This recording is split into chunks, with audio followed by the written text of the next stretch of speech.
Hello, friends. Did you know that nearly 80% of those who watch my videos aren't subscribed? If you enjoy the content, I'd truly appreciate it if you hit that subscribe button. It helps a lot. Also, don't forget to leave a like and share your thoughts in the comments. Your interaction not only supports the channel's growth, but also helps these stories reach more people. Thank you all for being here. By the way, where are you watching from? Let me know in the comments.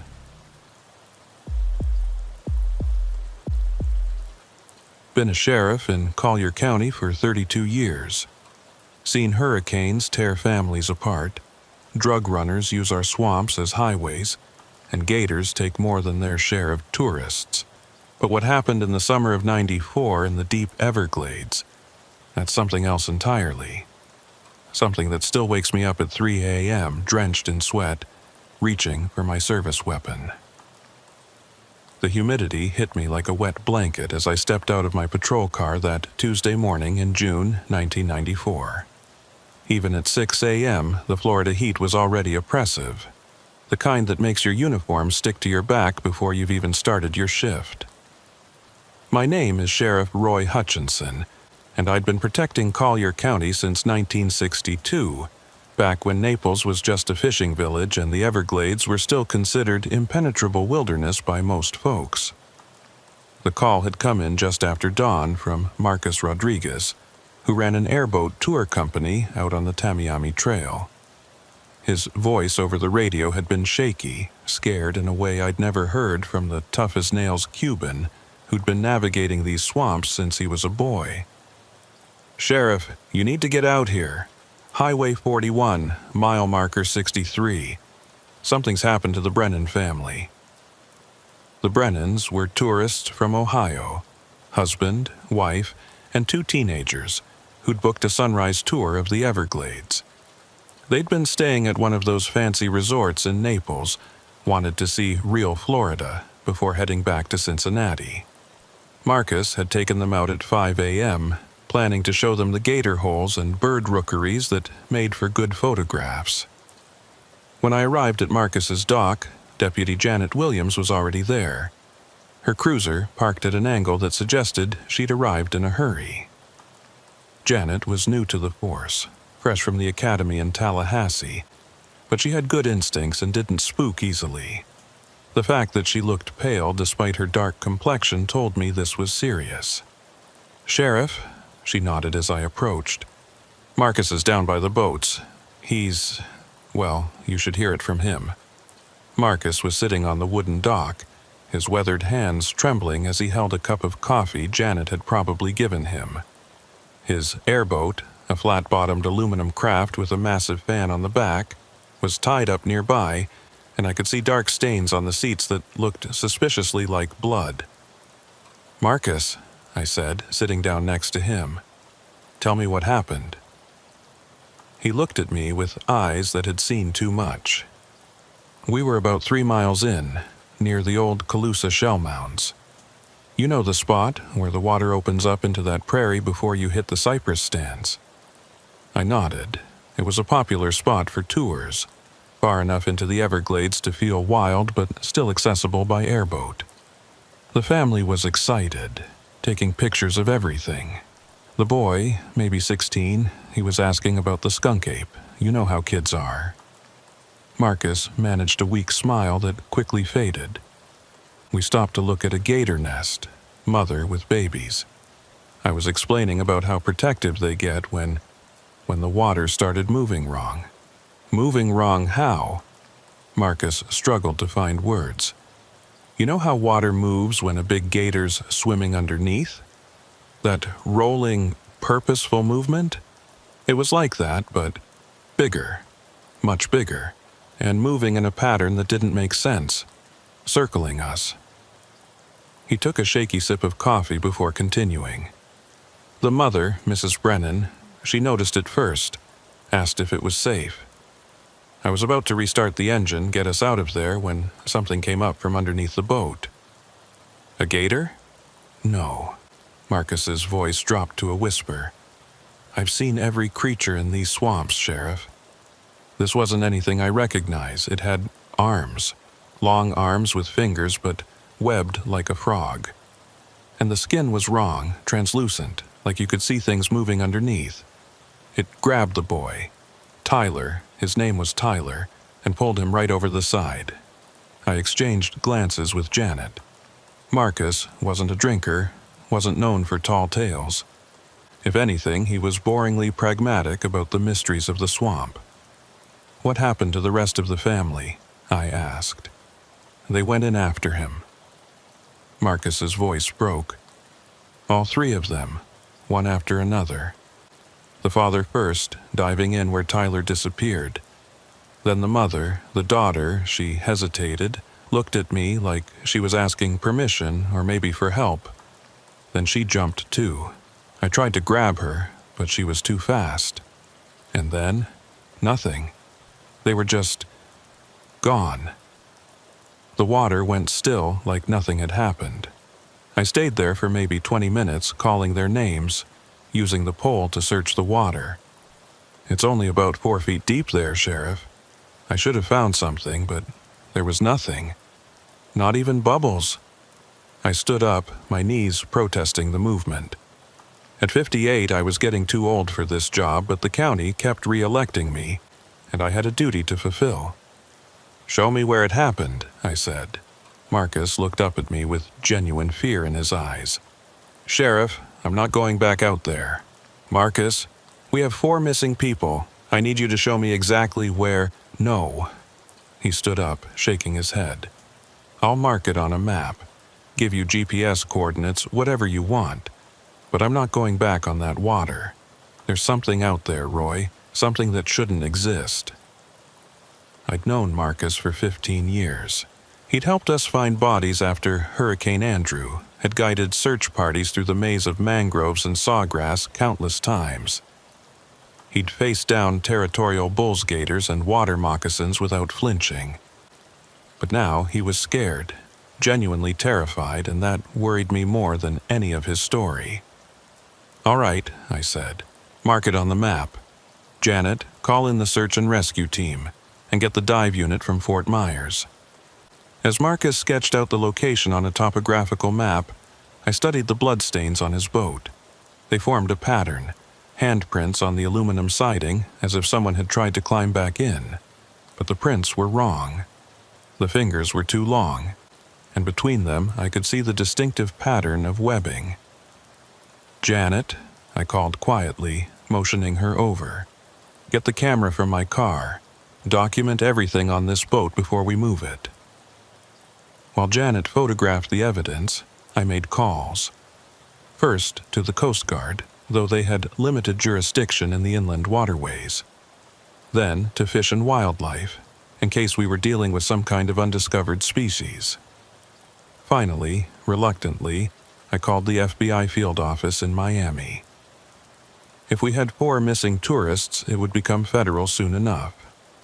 By noon, we had assembled a search team of 12 people, including 2 airboat operators who, unlike Marcus, were willing to venture into the spot he'd marked. I rode with Tommy Sawyer, a Seminole guide who'd grown up in the Everglades and knew them better than anyone. "Marcus really saw something out there, didn't he?"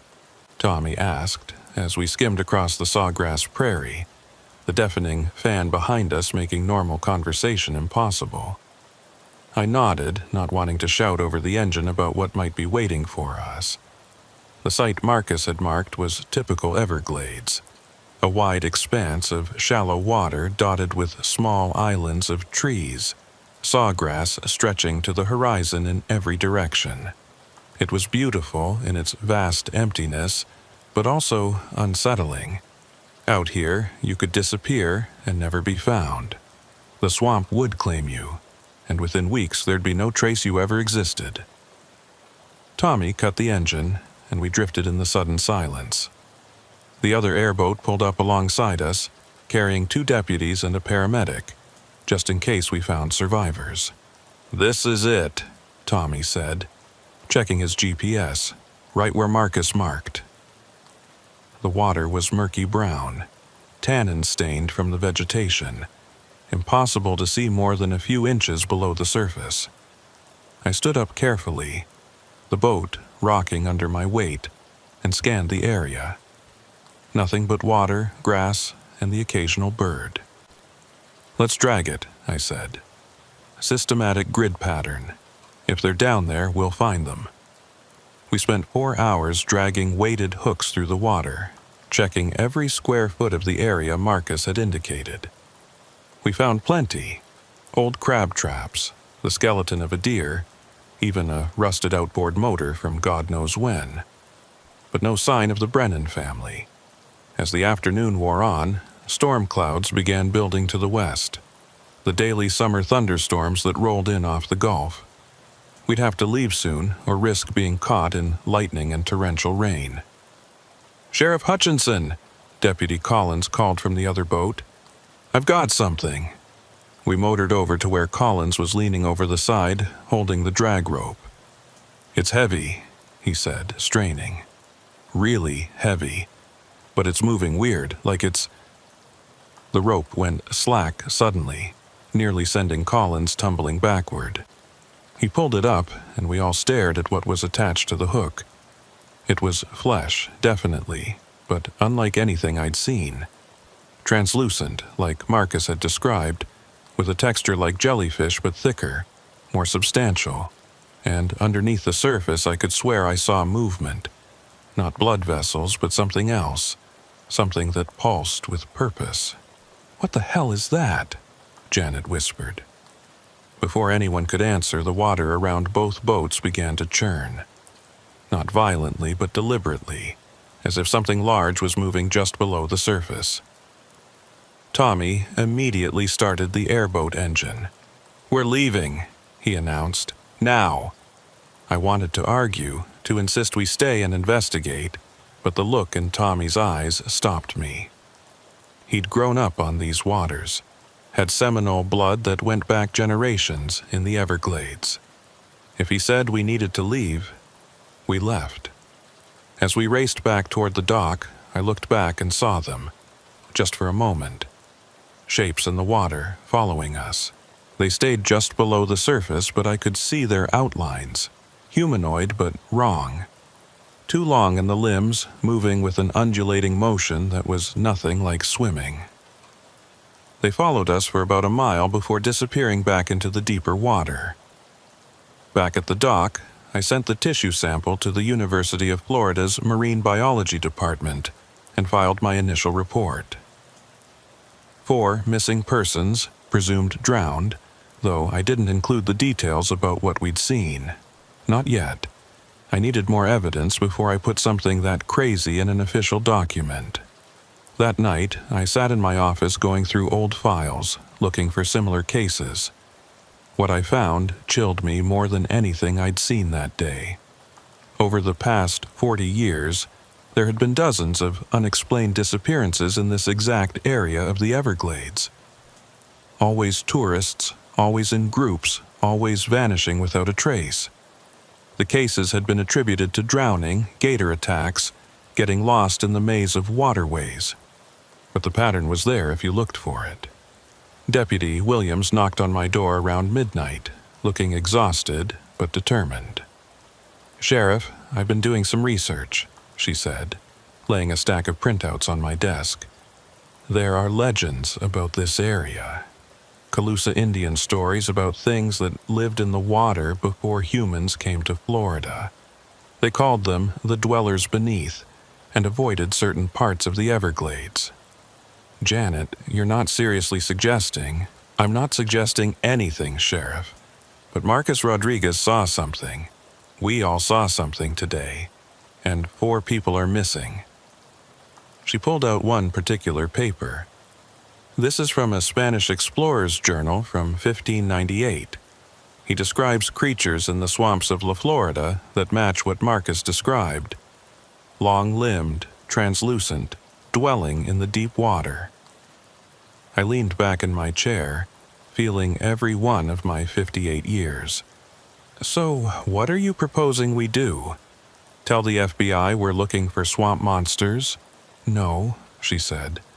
"But we need to go back, with proper equipment. Underwater cameras, maybe a team of divers who know what they might be facing. Those people might still be alive somewhere. Alive? Janet, it's been over 12 hours. Even if they weren't drowned. What if they weren't? She interrupted. What if these things, whatever they are, took them somewhere? We owe it to the families to find out. She was right, of course. As much as I wanted to write this off as a tragic accident, I couldn't ignore what we'd all seen. Something had taken the Brennan family, and it was my job to find out what. All right, I said. First thing tomorrow, we go back. Full team, proper equipment. And Janet, let's keep this between us for now. The last thing we need is a panic or a bunch of monster hunters descending on the Everglades. She nodded and left, but I stayed in my office until dawn, reading through those old files, studying the patterns. As the sun came up over the sawgrass prairies, painting them gold, I made a decision. Whatever was out there in the water, whatever had been taking people for decades, maybe centuries, it was time someone stopped it. The next morning brought no relief from the oppressive heat. If anything, it was worse. The humidity so thick you could practically swim through the air. I arrived at the station at 5 a.m. to find Special Agent Diana Foster from the FBI Miami office already waiting in my office, looking immaculate despite the early hour and the weather. "Sheriff Hutchinson," she said, standing to shake my hand. Her grip was firm, professional. "I understand you have 4 missing tourists. News travels fast," I said, pouring myself coffee from the pot Janet had already started. 4 missing persons from Ohio, last seen on a guided tour of a national preserve. Yes, that gets our attention. She pulled out a tablet, swiping through what I assumed was my report from yesterday. "Your initial report is sparse on details. We're still investigating," I said carefully. "The Everglades are tricky. People go missing out there more often than we'd like." She studied me for a moment. "Sheriff, I've been with the Bureau for 12 years. I've seen my share of strange cases, especially here in Florida. If there's something unusual about this disappearance, I need to know about it." Before I could respond, Janet burst through the door, her face flushed with excitement and fear. "Sheriff, you need to see this. The tissue sample we sent to UF, Dr. Martinez just called. He's driving down here personally because he doesn't want to discuss it over the phone." Agent Foster raised an eyebrow. "Tissue sample?" I sighed, so much for keeping this quiet. "We found some unusual organic matter at the scene. Agent Foster, what I'm about to show you is going to sound insane, but I need you to keep an open mind." I showed her Marcus's full statement, the photographs from the boat and the preliminary report from Drs. Martinez that Janet had just received. Foster read in silence, her expression never changing. "You're telling me," she said finally, "that you believe some kind of undiscovered aquatic species took the Brennan family?" "I'm telling you what we found," I replied. "Make of it what you will." She was quiet for a moment, then pulled out her phone. "I need to make a call. There's someone you should meet." An hour later, Dr. Robert Martinez from the University of Florida arrived, looking like he'd driven the whole way at 90 miles per hour. He was a small man, mid-40s, with wild hair and excited eyes behind thick glasses. "Sheriff, Agent Foster," he said, barely pausing for pleasantries. "The tissue sample you sent, it's extraordinary, unlike anything in the taxonomic record." He pulled out a laptop, showing us microscopic images of the tissue. The cellular structure is partially mammalian, but with characteristics of amphibians and even some markers I've only seen in deep-sea creatures. The DNA is... He paused, searching for words. "It's chimeric, like multiple species somehow fused at the genetic level." "Is it natural?" Foster asked. "Define natural," Martinez replied. "It exists, so in that sense, yes. But could it have evolved normally? I don't see how. This would require millions of years of isolated evolution in very specific conditions. The Everglades have been here for thousands of years, I pointed out. Yes, but this, Martinez pulled up another image. This is older, much older. The cellular decay rate suggests this tissue could be from an organism that's hundreds, maybe thousands of years old. The room fell silent as we absorbed this information. Janet was the first to speak. Dr. Martinez, could something like this survive in the Everglades without being discovered until now? The Everglades cover 1.5 million acres, he said. Most of it is inaccessible except by airboat, and even then, there are areas no one goes. Deep water channels, underground cave systems connected to the aquifer. If something wanted to stay hidden, it could. Agent Foster stood up. I need to contact my office. This is now a federal investigation. Sheriff, I'll need all your files on similar disappearances in the area. As she stepped out to make her calls, Tommy Sawyer arrived with 3 other Seminole guides. I'd asked him to bring people who knew the old stories, the legends that most dismissed as folklore. The eldest, a man named Joseph Osceola, who had to be pushing 80, sat down heavily in my office chair. His eyes were milky with cataracts, but his voice was strong. My grandmother told me about the dwellers, he said without preamble. Her grandmother told her, and so on, back to before the white men came. They live in the deep places, the caves beneath the water. They take people sometimes, have always taken people. Why? Janet asked. What do they do with them? Joseph shrugged. No one who's taken ever comes back to say. But the old stories say they're studying us, learning about us, that they're waiting for something. Waiting for what? I asked. For the water to rise, he said simply. For their domain to expand. Florida wasn't always above water, Sheriff, and it won't always be. Foster returned, her expression grim. My office is sending a specialized team. They'll be here by this afternoon. In the meantime, they want us to keep this quiet. No media, no public warnings. We can't have a panic. What about the Brennan family? Janet demanded. We're just giving up on them. No, Foster said. We're going back out there, but with proper support this time. The team that arrived from Miami was unlike anything I'd expected. 6 people in unmarked vans, carrying equipment I'd never seen before. Their leader, a man who introduced himself only as Collins, had the bearing of military special forces. We're going to establish a perimeter around the area of interest, he explained, spreading a satellite map on my desk. Underwater cameras, motion sensors, thermal imaging. If anything moves down there, we'll know about it. You've dealt with something like this before, I said. It wasn't a question. Collins gave me a look that said more than words could. Let's just say the Everglades aren't the only place where things that shouldn't exist sometimes do. We returned to the site that afternoon with a convoy of boats and equipment. The FBI team worked with efficient precision, setting up their monitoring station on a small tree island about 100 yards from where the Brennans had disappeared. As the sun began to set, painting the sky in shades of orange and red, the underwater cameras started transmitting.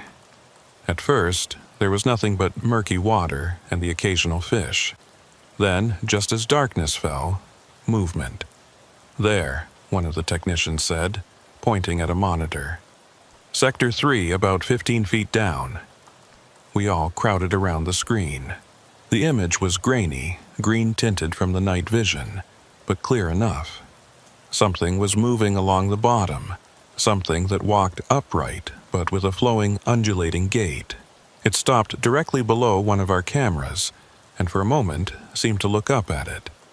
The face, if you could call it a face, was humanoid in structure, but wrong in every detail. The eyes were too large, solid black, and the mouth was a horizontal slash filled with what looked like filtering apparatus rather than teeth. It reached up toward the camera with one of those impossibly long arms, and the screen went black. "Camera 3 is down," the technician reported. Over the next hour, we lost 5 more cameras. Whatever was down there was systematically destroying our surveillance equipment, but we were getting data, images that proved Marcus hadn't been hallucinating. "We need to go down there," Collins said. "Send in divers. Flush them out." "That's suicide," Tommy interjected. "You don't fight something like this in its own element. If the old stories are true, they've been down there for centuries. They know every cave, every channel. You go in the water, you don't come back." As if in response to his words, all our remaining cameras suddenly showed the same thing. Dozens of the creatures, rising from hidden places in the bottom, moving with purpose toward our position. "Everyone back in the boats," Collins ordered. "Now." We retreated to the mainland, but the FBI team maintained their surveillance from a distance. Over the next 3 days, we documented dozens of sightings. The creatures, the dwellers, as I'd started thinking of them, were definitely real, definitely intelligent, and definitely aware of our presence. On the 4th day, something extraordinary happened. We found a survivor. A fisherman discovered Tyler Brennan wandering in the mangroves about 5 miles from where he'd disappeared. He was delirious, dehydrated, but alive. We rushed him to the hospital in Naples, where I waited with his parents' contact information ready, though I had no idea how to explain where he'd been or what had happened to the rest of his family. When Tyler finally woke up and was coherent enough to talk, his story was beyond belief. "They took us down," he said, his voice barely a whisper. "Through tunnels in the bottom, into caves. There's a whole network down there, Sheriff. Like a city, but flooded, ancient." "Where's your family, Tyler?" I asked gently.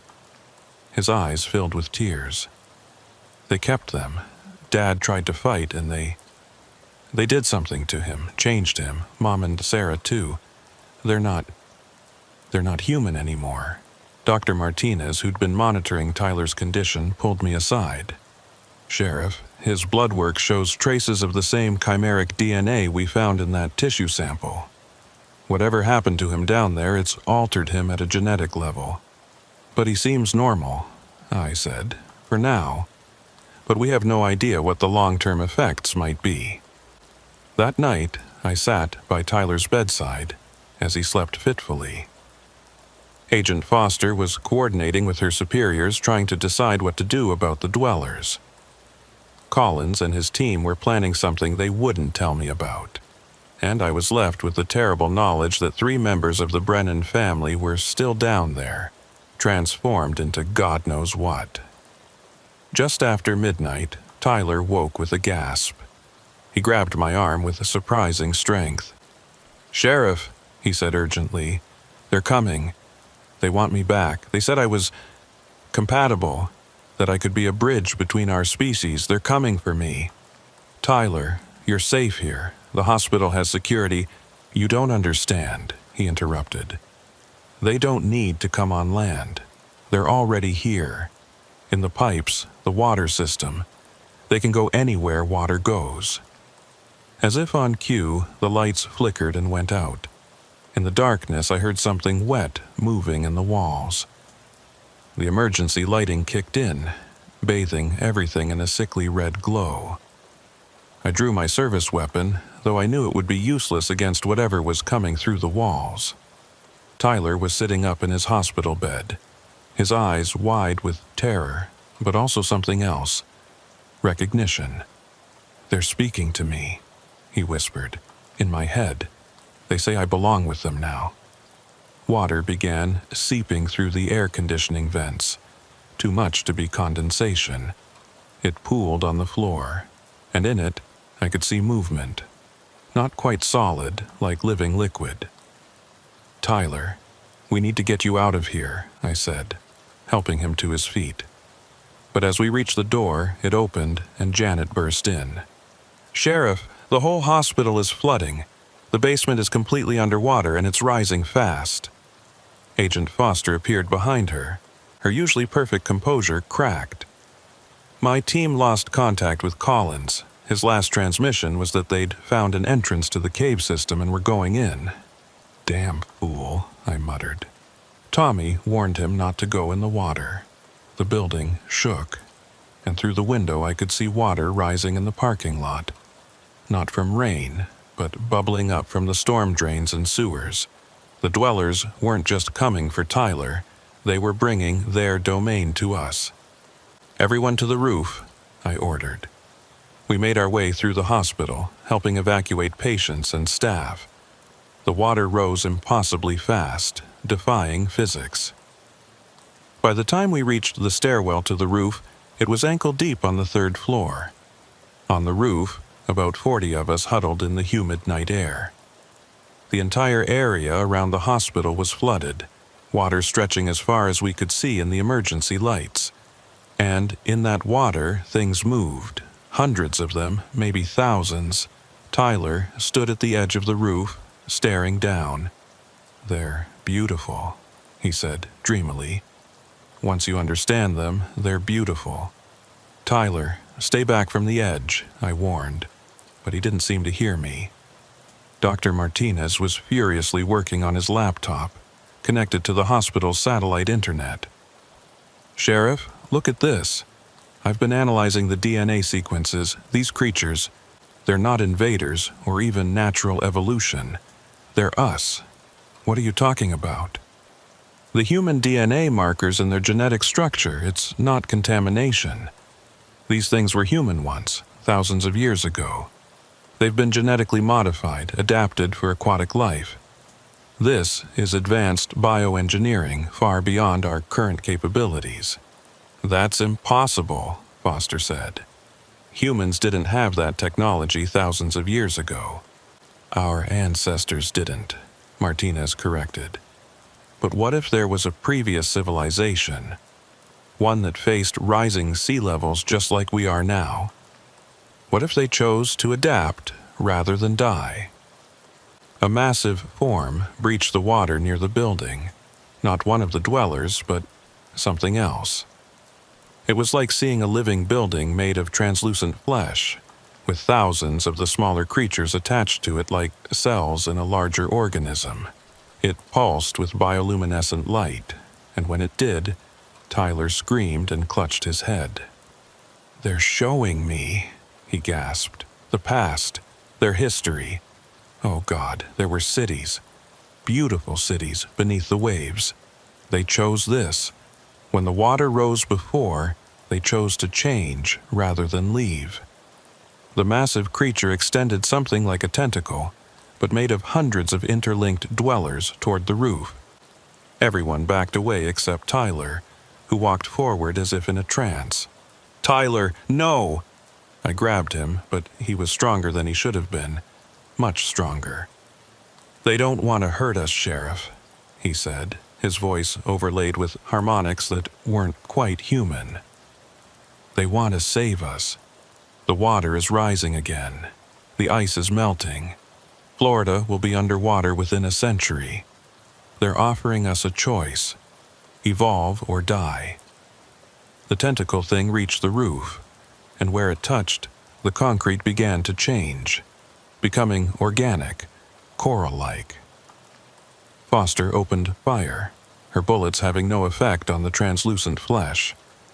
The thing ignored her, focusing on Tyler.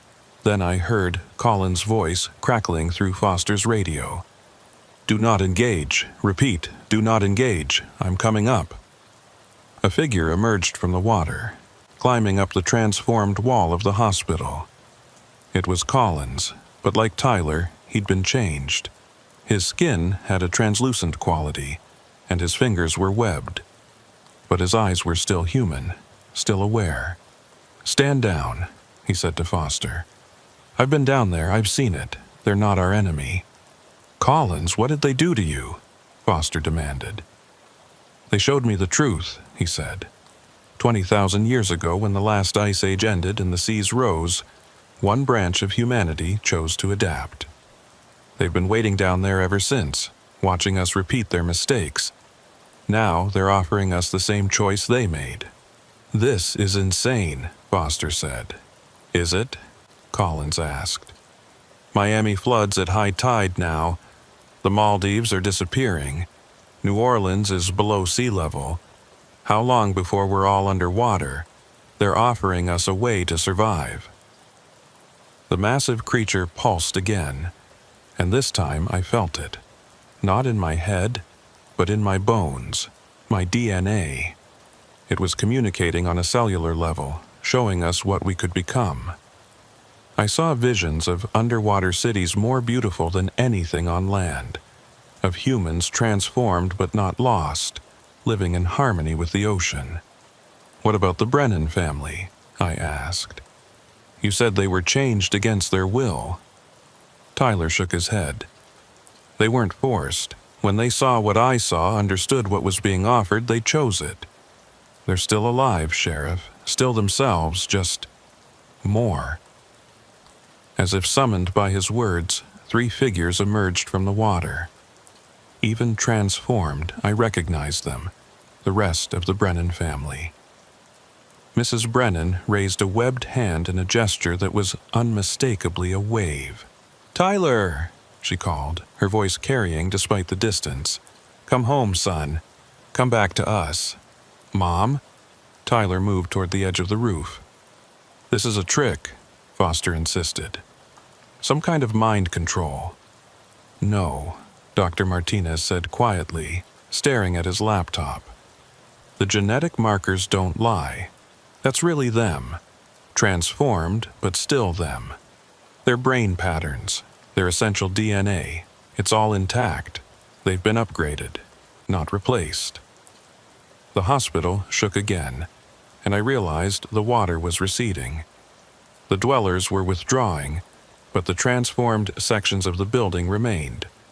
A reminder, a promise, a threat? I couldn't tell. "You have a choice," Collins said. "All of humanity does. We can fight them and lose. They control the water, and water is everywhere. We can ignore them and drown when the seas rise, or we can join them and survive." "There has to be another way," I said. "Maybe," Collins admitted. "They're not unreasonable. They've offered to share their technology, to help us build floating cities, underwater habitats. But they want recognition, rights. They want to be acknowledged as citizens of Earth, which technically they are. They've been here longer than our civilization." The massive creature sank back beneath the surface, and most of the dwellers went with it. But the Brennan family remained, waiting in the water below. "I have to go," Tyler said. "I can feel it in my cells. I'm changing whether I want to or not. At least this way I'll be with my family." "Tyler, please," I said. "There has to be another way." He smiled sadly. "Maybe there is, Sheriff, but not for me. The transformation has already started. In a few days, I'll need water to breathe. This is my choice. Go with my family or die gasping for air that my lungs can no longer process." He walked to the edge of the roof and dove. It was a perfect dive, barely a splash. When he surfaced, he was already different, his skin taking on that translucent quality. His family surrounded him, and together they disappeared beneath the surface. Agent Foster was on her radio calling for backup, for containment teams, for anyone who could help make sense of this. But I knew it was too late for containment. The secret was out. Over the next few hours, as we waited for rescue, Dr. Martinez showed us more of his research. The dwellers had been sending signals for decades, maybe centuries. Chemical markers in the water, genetic information in the fish we caught, even viral DNA that had been slowly preparing our bodies for the possibility of transformation. "We've been breathing in their messages for generations," he explained. "Every person who's ever lived near the ocean has trace amounts of their genetic material. We're all potential converts, given the right trigger. Like Tyler, I said. Like Tyler. His immersion in their environment activated dormant genes that we all carry. The question isn't whether we can become like them, but whether we choose to. As dawn broke over the flooded landscape, helicopters arrived to evacuate us. The water had receded to normal levels, leaving only the transformed sections of the hospital as evidence of what had occurred. Foster's superiors arrived, men and women in black suits who asked questions, but provided no answers. Collins disappeared during the evacuation. One moment he was there, the next he was gone. His clothes were found neatly folded by the water's edge. He'd made his choice. 3 months after the hospital incident, I sat in my office reading the official report. 4 tourists drowned in the Everglades. Bodies never recovered. Case closed. The hospital flooding was attributed to a freak storm surge despite the lack of any storm. The transformed sections of the building were demolished, the debris buried in a location that remained classified. But the truth has a way of seeping out, like water through cracks. Reports came in daily now. Sightings of transformed humans in coastal areas worldwide. Unexplained genetic mutations in newborns near the ocean. Entire fishing villages disappearing overnight only to be spotted weeks later, changed, living beneath the waves. Janet knocked on my door, entering with a stack of new files. She'd been promoted to detective after the Brennan case, though we both knew the promotion was partly to ensure her silence. 3 more families this week, she said, placing the files on my desk. All tourists, all last seen near water. But Sheriff, look at this. She pulled out a photograph from one of the files. It was taken by a charter boat captain off Key West. A group of people standing on a submerged sandbar that shouldn't exist, waving at the boat. Among them, clearly visible, were the Brennans, all 4 of them, looking happy. They're not hiding anymore, Janet observed. No, they're not. The phone rang. It was Agent Foster, now heading a new division tasked with managing what the government was calling aquatic human relations. Sheriff, we need to talk. Can you come to Miami? The meeting was in a nondescript federal building overlooking Biscayne Bay. The room was full of people I didn't recognize. Scientists, military officials, politicians. Foster stood at the front with a presentation that would have seemed like science fiction just months ago. The situation is accelerating, she began. We now have confirmed populations of transformed humans in every ocean. They're organized, they're growing, and they're making demands. She clicked to the next slide, a map showing sea level rise projections. According to their representatives, we have less than 50 years before most of Florida is underwater. They're offering 3 options: transform and join them, accept their help in building adaptive infrastructure, or face extinction. Representatives? Someone asked. Foster nodded. Collins has been serving as an intermediary. He can still communicate with us, though he can only survive out of water for limited periods now. As if on cue, Collins entered the room in a wheelchair being pushed by an aide. He was in a water-filled suit that covered his body, with a breathing apparatus over his transformed gills. He looked alien and human simultaneously. "Thank you for coming," he said, his voice modulated through a speaker. "I know I look frightening, but I need you to understand. I'm still me, still human in every way that matters, just adapted for a different environment." He gestured to the map. The dwellers, though they prefer to be called the adapted, have technology that could save millions of lives. Underwater cities that are already built and waiting. Genetic modifications that are reversible if we develop the technology. They're not invaders. They're our cousins, trying to save us from the fate they saw coming millennia ago. "Why should we trust them?" a general asked. They've been taking people for decades, studying us, Collins corrected, learning our languages, our cultures, our biology. Every person they took was given a choice: return to land with no memory of the experience, or stay and begin the transformation. Most chose to forget. Some, like the Brennans, chose to transform. That's not what Tyler said, I interjected. He said he had no choice, that the transformation started automatically. Collins turned to me, and I could see pain in his still human eyes. Tyler was unique. His genetics were particularly compatible. For him, even brief exposure triggered the change.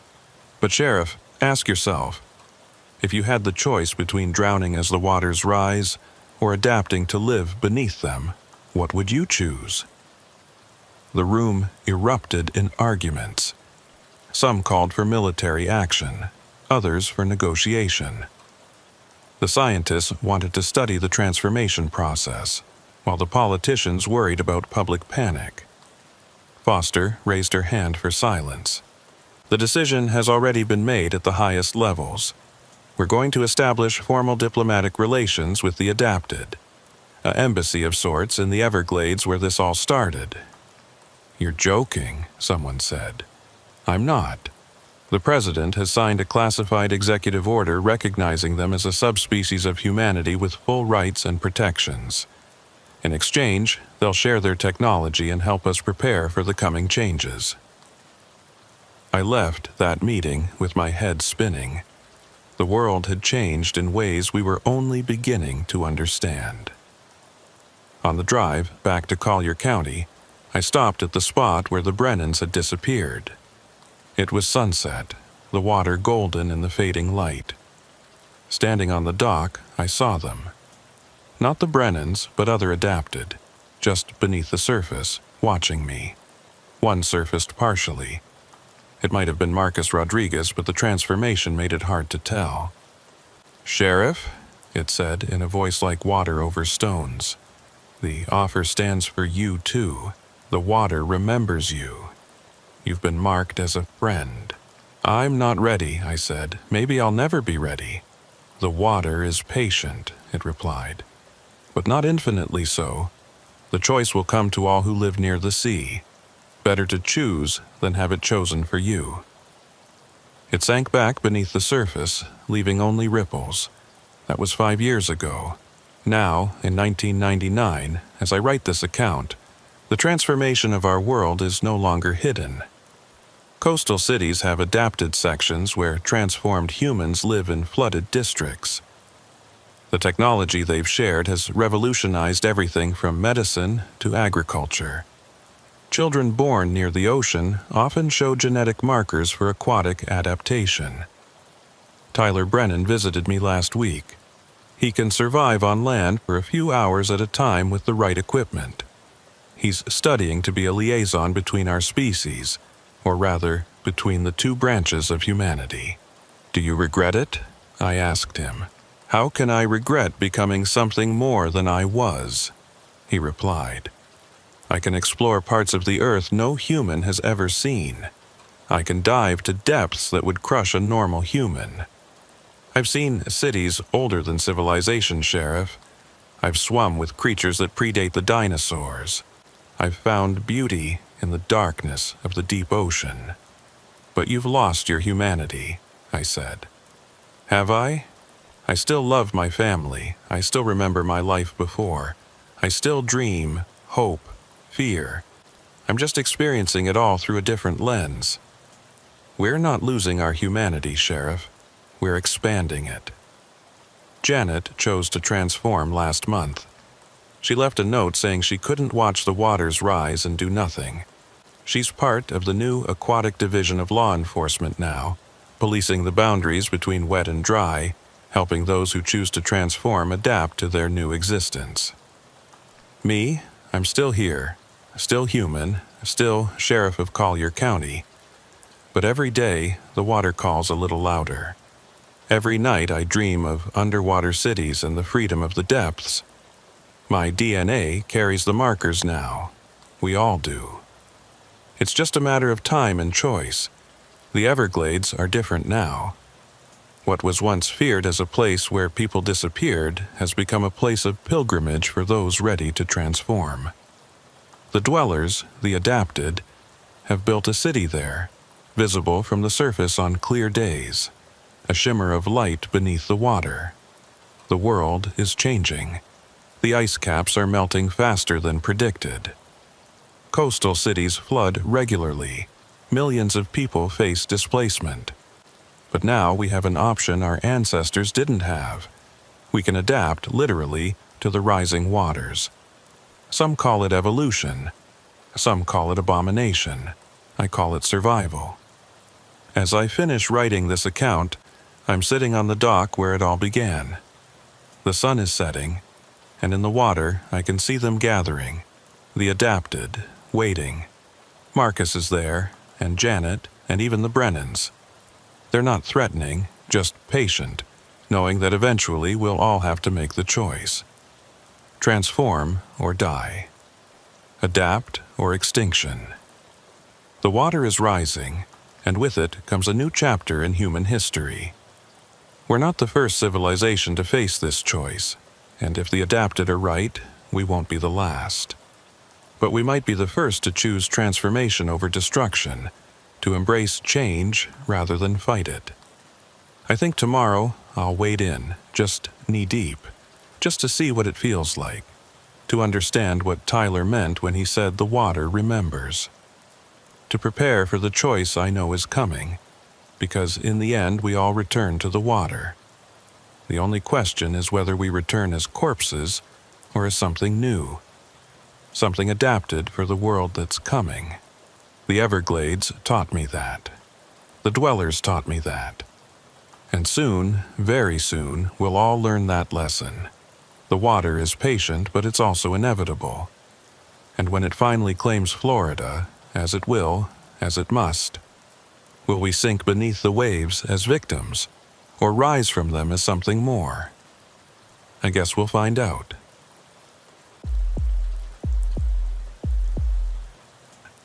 41 years wearing this badge in Hillsborough County. Seen Tampa grow from a sleepy port town to a sprawling city. Handled everything from drug runners using our bay as a highway to serial killers hunting in Ybor City's shadows. But the summer of '88, that's when I learned some murders aren't meant to be solved. Some truths are better left buried in the humid Florida soil. The call came in at 2:47 a.m. on a Tuesday in August 1988. I'd been sheriff of Hillsborough County for 15 years by then, and middle-of-the-night calls were nothing new. But something about this one felt different from the moment I picked up the phone. "Sheriff Walsh?" The voice belonged to Deputy Ray Kendricks, one of my best. He sounded shaken, which immediately put me on edge. Ray had served 2 tours in Vietnam before joining the force. Not much rattled him. "What is it, Ray?" "You need to get out here, Sheriff. Bayshore Boulevard, near the Platte Street Bridge. We've got... Christ, I don't even know how to describe it." "Multiple victims." "Yes, sir. 4, maybe 5. It's hard to tell." He paused, and I heard him take a shaky breath. "Sheriff, I've been on the force 12 years. I've never seen anything like this." I was already pulling on my uniform. My wife, Mary, stirred beside me but didn't wake. After 35 years of marriage, she'd learned to sleep through these late-night calls. "Secure the scene. Nobody in or out except essential personnel. I'm on my way." The drive from my house in Temple Terrace to Bayshore Boulevard usually took 25 minutes. I made it in 15, my cruiser's lights painting the empty streets red and blue. Bayshore was Tampa's showpiece, a long waterfront road lined with million-dollar homes where the city's elite jogged every morning and watched sunset over Tampa Bay every evening. As I approached the scene, I saw the flashing lights of at least a dozen patrol cars, their beams creating a bizarre light show against the pre-dawn darkness. Ray had cordoned off a section near one of the small parks that dotted the waterfront. I could see officers standing around, some bent over as if sick, others just staring at something I couldn't yet see. Ray met me at the perimeter, his face pale in the strobing lights. "Sheriff, before you go in there, you need to prepare yourself." I'd known Ray Kendricks for over a decade. He'd pulled bodies from burning helicopters in Nam. If he was warning me, it was serious. "Tell me what we've got." 5 victims, all appearing to be in their 20s or 30s. 3 male, 2 female. They're, he struggled for words, arranged, sir, positioned. This wasn't random violence. This was deliberate, planned. I ducked under the crime scene tape and walked toward the cluster of officers. They parted as I approached, and I saw what had shaken my veteran deputy. The bodies were arranged in a perfect pentagram, each one at a point of the star. They were naked, their skin so white it almost glowed in the harsh light of the portable floods we'd set up. But it was what had been done to them that made my stomach turn. Each body had been completely drained of blood. Not a drop remained on the ground, despite what appeared to be massive wounds on their necks. The precision was surgical. 2 puncture wounds on each throat, perfectly placed over the carotid artery. But these weren't small punctures. Something had torn into them with considerable force. Dr. Patricia Hernandez, the county medical examiner, was already on scene, crouched beside one of the bodies with her kit open beside her. "Patricia," I said, keeping my voice steady despite the horror before me. "What are we looking at?" She stood slowly, her usually composed face troubled. "James, I've been doing this for 20 years and I've never seen anything like it. These people were exsanguinated, completely drained of blood. Based on liver temperature, I'd say they died between midnight and 1 a.m. All at the same time? Within minutes of each other, yes." She pointed to the wounds. "These aren't knife wounds. They're bite marks. But not from any animal I can identify. The spacing suggests a mouth similar to human dimensions, but the puncture depth. Whatever did this had canines at least 3 inches long." "That's impossible," I said. "Yes," she agreed simply. "It is." I studied the scene more carefully. The pentagram was perfect, drawn in the sand with mathematical precision. Each body was positioned identically, arms spread, legs together, heads pointing outward from the center of the star. There were symbols drawn around the perimeter, characters I didn't recognize. "Have we ID'd any of them?" I asked Ray. "Not yet. No clothes, no wallets, nothing. We're running prints now." I noticed something else. Despite being on a public beach, there were no footprints other than our own. The sand around the bodies was smooth, undisturbed, except for the drawn symbols. "How the hell did someone arrange 5 bodies here without leaving tracks?" I muttered. "That's not the strangest part," Ray said. He led me to the center of the pentagram, where I hadn't noticed a 6th element, a wooden stake driven into the sand. Impaled on it was what looked like an old leather-bound journal. "Don't touch it," Patricia warned. "Not until we photograph everything." But I could see the cover from where I stood. Written in what looked like dried blood was a single word: beginning. By the time the sun rose over Tampa Bay, we had a 3-block perimeter established and a growing crowd of onlookers and media. I'd called in every available detective, uniformed officer, and even borrowed some deputies from Pinellas County. The FBI had been notified, though they wouldn't arrive until afternoon.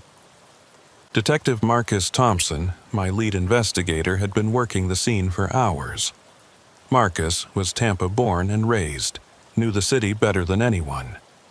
His grandfather had been one of the first black officers on the force back in the 50s, and Marcus carried that legacy with pride and determination.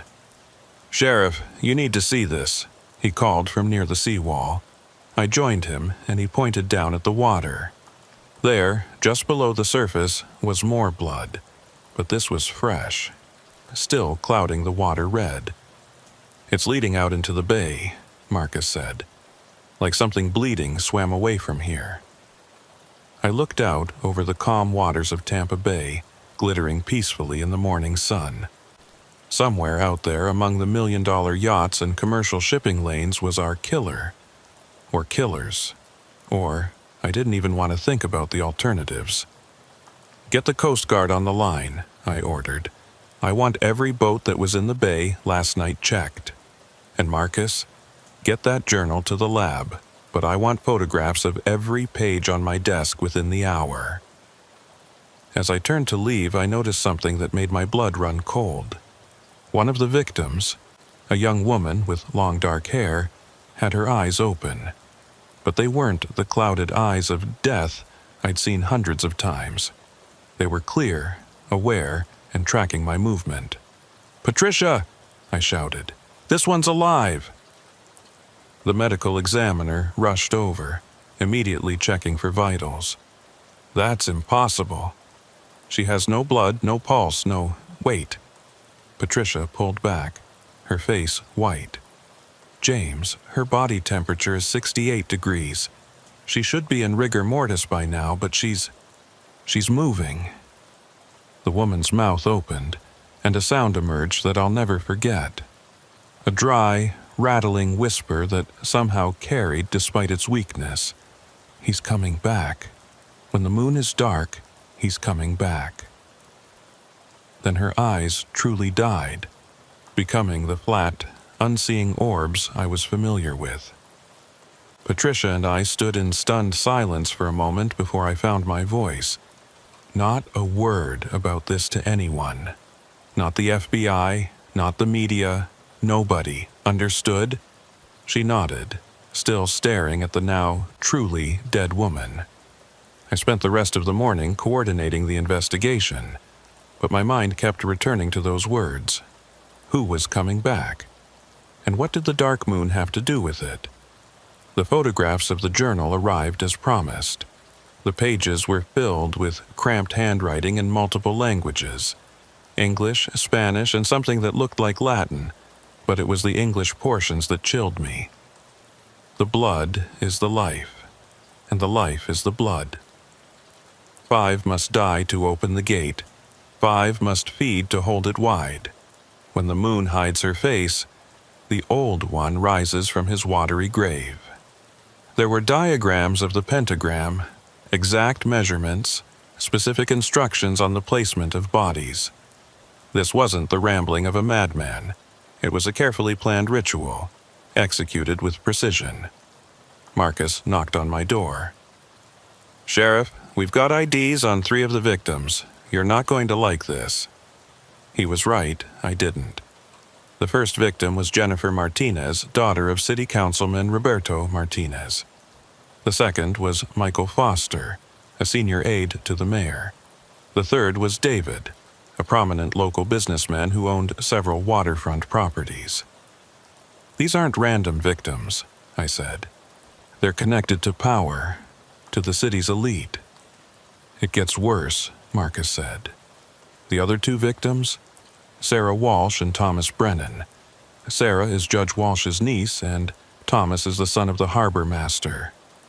5 victims, all connected to Tampa's power structure, all killed in a ritual designed to open a gate. I'd been a cop long enough to know that ritual murders were usually the work of delusional individuals or small cults. But the precision of this, the impossible nature of the deaths, the woman who spoke after she should have been dead for hours. "Sir?" Deputy Kendricks appeared at my door. "We've got another problem. There's been another murder, same signature. Where?" "St. Petersburg. Exact same setup, but this time on the beach near the Don Cesar Hotel." St. Petersburg was across the bay, another jurisdiction entirely. But the Don Cesar was one of the most exclusive hotels in Florida. If the killer was targeting the elite, how many victims? 5, sir, arranged in the same pattern. And Sheriff... Ray paused. "The bodies are still warm, but completely drained. This happened within the last hour, in broad daylight, on a beach full of tourists, and nobody saw anything." I stood up, feeling the weight of my years on the force. Get me the St. Petersburg sheriff on the line. And Ray, pull every file we have on unusual deaths near the water for the past 50 years. I have a feeling this isn't the first time this has happened. As Ray left, I looked out my window at Tampa Bay, shimmering in the afternoon heat. Somewhere out there was a killer who could drain 5 people of blood without spilling a drop, who could arrange bodies on a public beach without being seen, who could make the dead speak. And according to that journal, this was just the beginning. By nightfall, we had a joint task force set up between Hillsborough, Pinellas, and Manatee counties. The FBI had taken official control, but Special Agent Diana Roberts was smart enough to know we locals knew the territory better. She set up her command post but kept us in the loop. The second set of victims from St. Petersburg had been identified quickly. Like the first group, they were all connected to old Tampa Bay money and power. A state senator's son, a federal judge's daughter, the heir to a phosphate fortune, and 2 members of the Ybor City founding families. I was in my office going through the historical files Ray had pulled when Marcus knocked. "Sheriff, there's someone here to see you. Says it's about the murders." "Media?" "No, sir. Old woman, looks like she stepped out of another century. Says her name is Isabella Castellano, and that her family has been expecting this for 100 years. I looked up sharply. The Castellanos were one of Tampa's oldest families, dating back to the Spanish colonial period. They owned vast tracts of land throughout the county, but kept to themselves, rarely appearing in public. "Send her in." Isabella Castellano was ancient, 90 if she was a day, but she walked with the bearing of royalty. Dressed in black from head to toe, with a mantilla covering her silver hair, she looked like she'd stepped out of a daguerreotype. Her eyes, though, were sharp as obsidian. "Sheriff Walsh," she said, her voice carrying a slight Spanish accent despite surely being born in Florida. "My family has been waiting for this day since 1888. Ma'am, if you have information about these murders—" "Not murders, Sheriff. Sacrifices, blood payments on an old debt." She sat down uninvited, her movements graceful despite her age. "May I ask you something? Have you found the journal?" I kept my expression neutral. What journal would that be? She smiled, a knowing expression that made me uncomfortable. "The one explaining the ritual. The one written by my ancestor Diego Castellano in 1888. The one warning that every 100 years, the bargain must be renewed." I leaned back, studying her. "Ma'am, I think you'd better start from the beginning." "The beginning?" she mused. "Yes, I suppose that would be 1528, when Panfilo de Narvaez's expedition landed here. But the relevant beginning is 1888, 100 years ago exactly." She pulled out an old photograph, sepia-toned and fading. It showed Tampa Bay's waterfront, but primitive, mostly wilderness. My great-grandfather, Diego, was among the city's founders, but Tampa Bay had a resident long before any Spanish or American settlers arrived. The Tocobaga Indians knew of it, called it the Keeper of the Deep Waters. They fed it, kept it satisfied with offerings. Fed it? Blood, Sheriff. It requires blood. But when the Tocobaga were wiped out by disease and war, the feeding stopped. By 1888, it had grown hungry enough to emerge, to hunt. It killed dozens before my great-grandfather and the other founding families made a bargain. I wanted to dismiss her as a crazy old woman, but the precision of the murders, the impossibility of them, kept me listening. What kind of bargain? Every 100 years, 25 of the family's descendants would be offered. 5 at each point of the star. Here in Tampa, St. Petersburg, Sarasota, Bradenton, and, she paused, one more that hasn't happened yet, Clearwater. In exchange, it would sleep another century, and Tampa Bay, would prosper. You're telling me that Tampa's founding families agreed to sacrifice their own descendants to some thing in the bay? Not agreed, Sheriff. We're forced to. It was that or watch the entire city be destroyed. Diego wrote everything down, left instructions for future generations. But some of the families forgot, or chose not to believe. They didn't prepare their children, didn't warn them. And now, the debt is being collected. I pulled out the crime scene photos, spreading them on my desk. You're saying something killed these people as part of a 100-year-old agreement? She looked at the photos without flinching. These are the ones who were marked but didn't come willingly. When the marked ones don't present themselves at the appointed time and place, it takes them anyway, but messily. And the ones who come willingly? They simply disappear into the water. No bodies, no violence. They become part of it, part of the guardian of the bay. Ma'am, you understand I can't— Tonight, she interrupted. The Clearwater offering is tonight, at midnight. 5 more will die unless they come willingly. I know because my granddaughter is one of them. She bears the mark.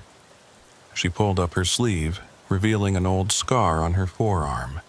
A perfect circle with symbols inside it. All the chosen ones have this mark, usually hidden.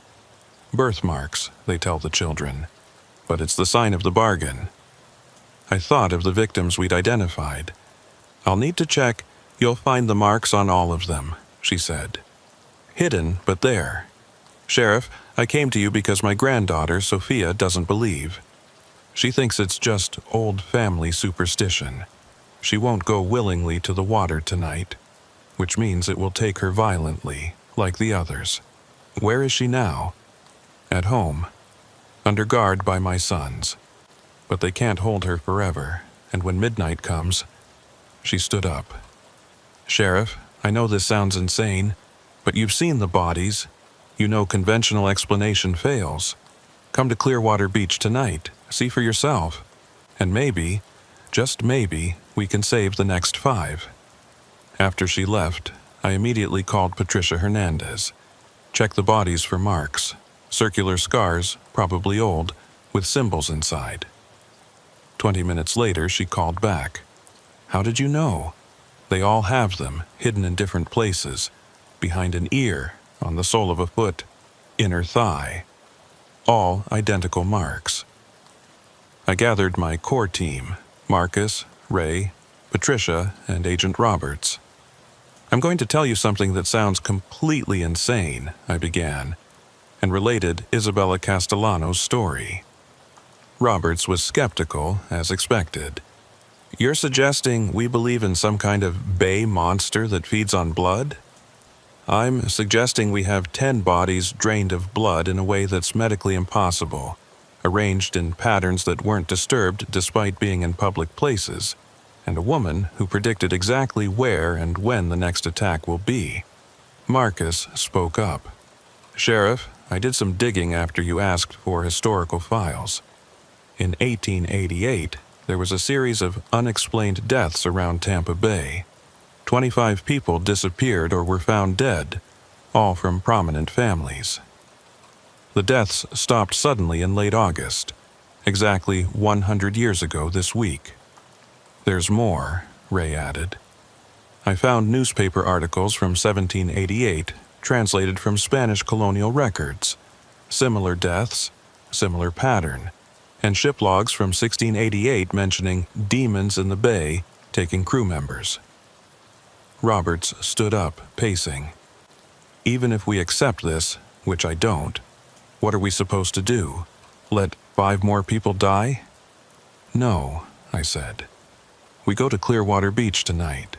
Full tactical team, but discreet. If nothing happens, we've wasted a night.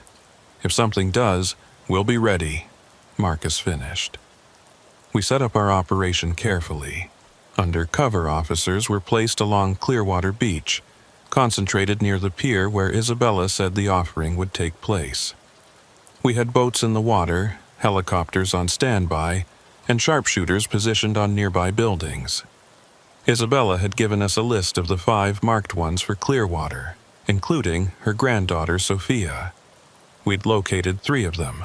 All confirmed they had the circular marks but claimed they were just birthmarks. None believed the old stories. 2 had agreed to be in protective custody for the night. Sophia and one other, a young man named Antonio Ebor, descendant of the cigar manufacturer, refused. At 11:30 p.m., I was in position on the pier with Marcus and a tactical team. The beach was officially closed, but we could see figures moving in the darkness. Curious onlookers who'd heard rumors, media trying to get a story, and possibly our marked victims drawn by something they didn't understand. At 11:45, the water began to behave strangely. The normally calm Gulf waters started swirling in patterns that defied the tide. Whirlpools formed and dissipated. The temperature dropped at least 10 degrees in seconds. "Something's coming," Marcus whispered. At 11:50, Sophia Castellano walked onto the beach. She moved like a sleepwalker, her eyes vacant. Behind her, Antonio Ebor emerged from the shadows, moving with the same trance-like gait. Then the 3 we had in protective custody simply walked out of the safe house, past their guards who later swore they never saw them leave. All 5 converged on a single point on the beach, where they began drawing a pentagram in the sand with their bare hands. "Move in," I ordered. But as our officers approached, they hit what I can only describe as a wall of pressure. The air itself seemed to thicken, pushing them back. The marked 5 continued their work, oblivious to our presence. At exactly midnight, the water at the shore's edge began to bubble and churn. Something rose from the depths, not suddenly, but with deliberate ancient purpose. I've been a cop for 41 years. I've seen every kind of human cruelty and natural disaster Florida can offer. But what emerged from Tampa Bay that night challenged everything I thought I knew about the world.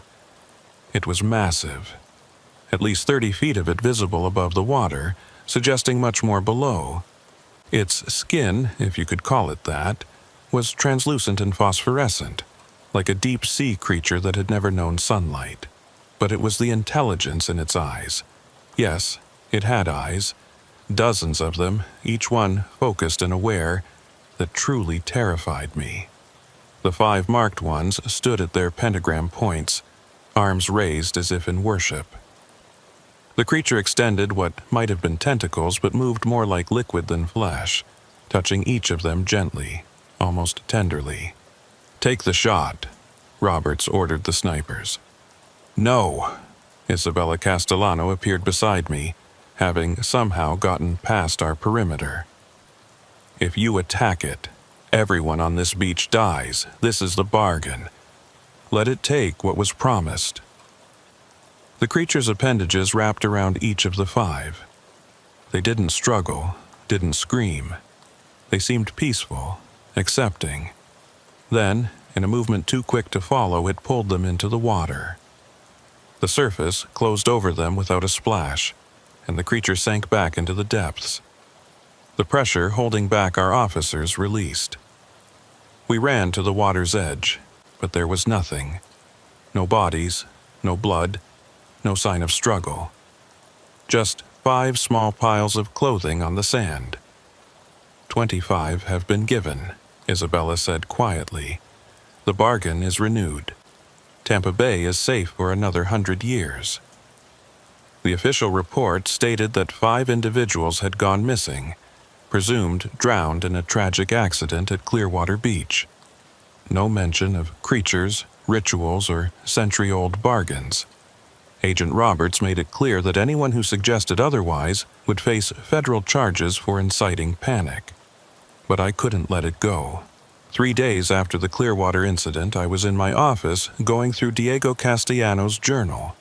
Isabella had given me the original after that night on the beach. It was mostly in Spanish, but Marcus had been translating the key passages. "Sheriff," he said, entering with a fresh cup of coffee and dark circles under his eyes. "You need to see this section." He'd marked a passage dated August 15, 1888. The creature is not evil, merely ancient and hungry. It came from the deep places, before humans walked these lands.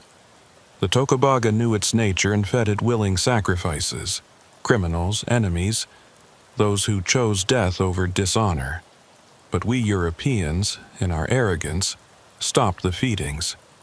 We called it superstition, primitive foolishness. We were wrong. When it rose from the bay, it could have destroyed everything. Ships in the harbor were pulled under. Buildings near the water collapsed. Dozens died in the first night alone. But it spoke to us. Yes, it can speak, though not with words as we understand them. It speaks directly to the mind, to the soul.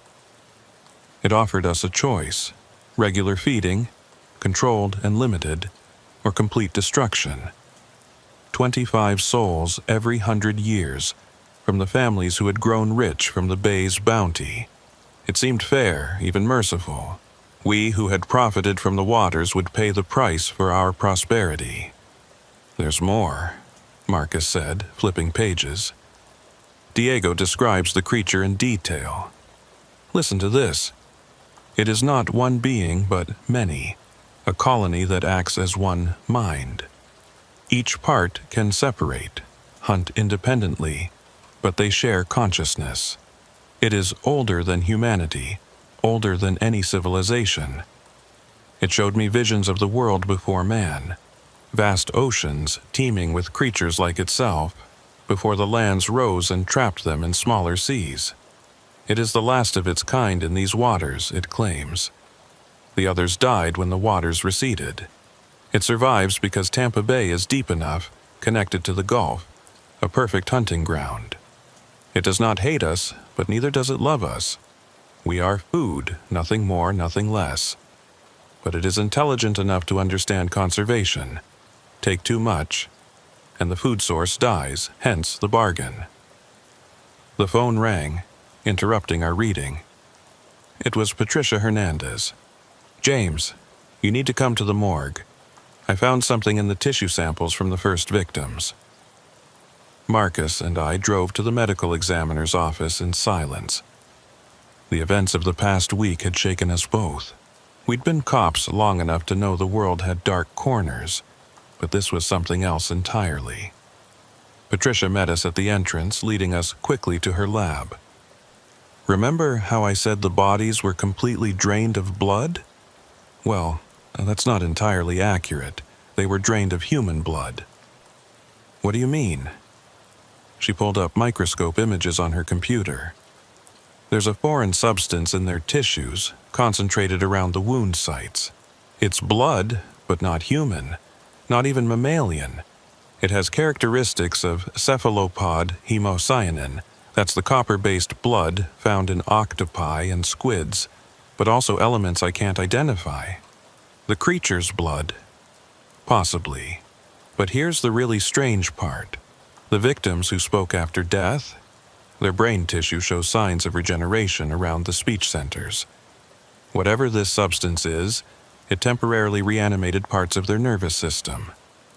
Marcus leaned forward. "Could it still be active?" Patricia nodded gravely. "That's what worries me.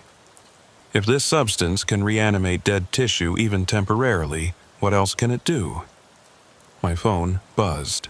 It was Deputy Kendricks. "Sheriff, we've got a situation at Tampa General. 3 of the Clearwater 5, the ones the creature took, they've been found." "Found? Alive?" "That's the thing, Sheriff. The doctors can't tell."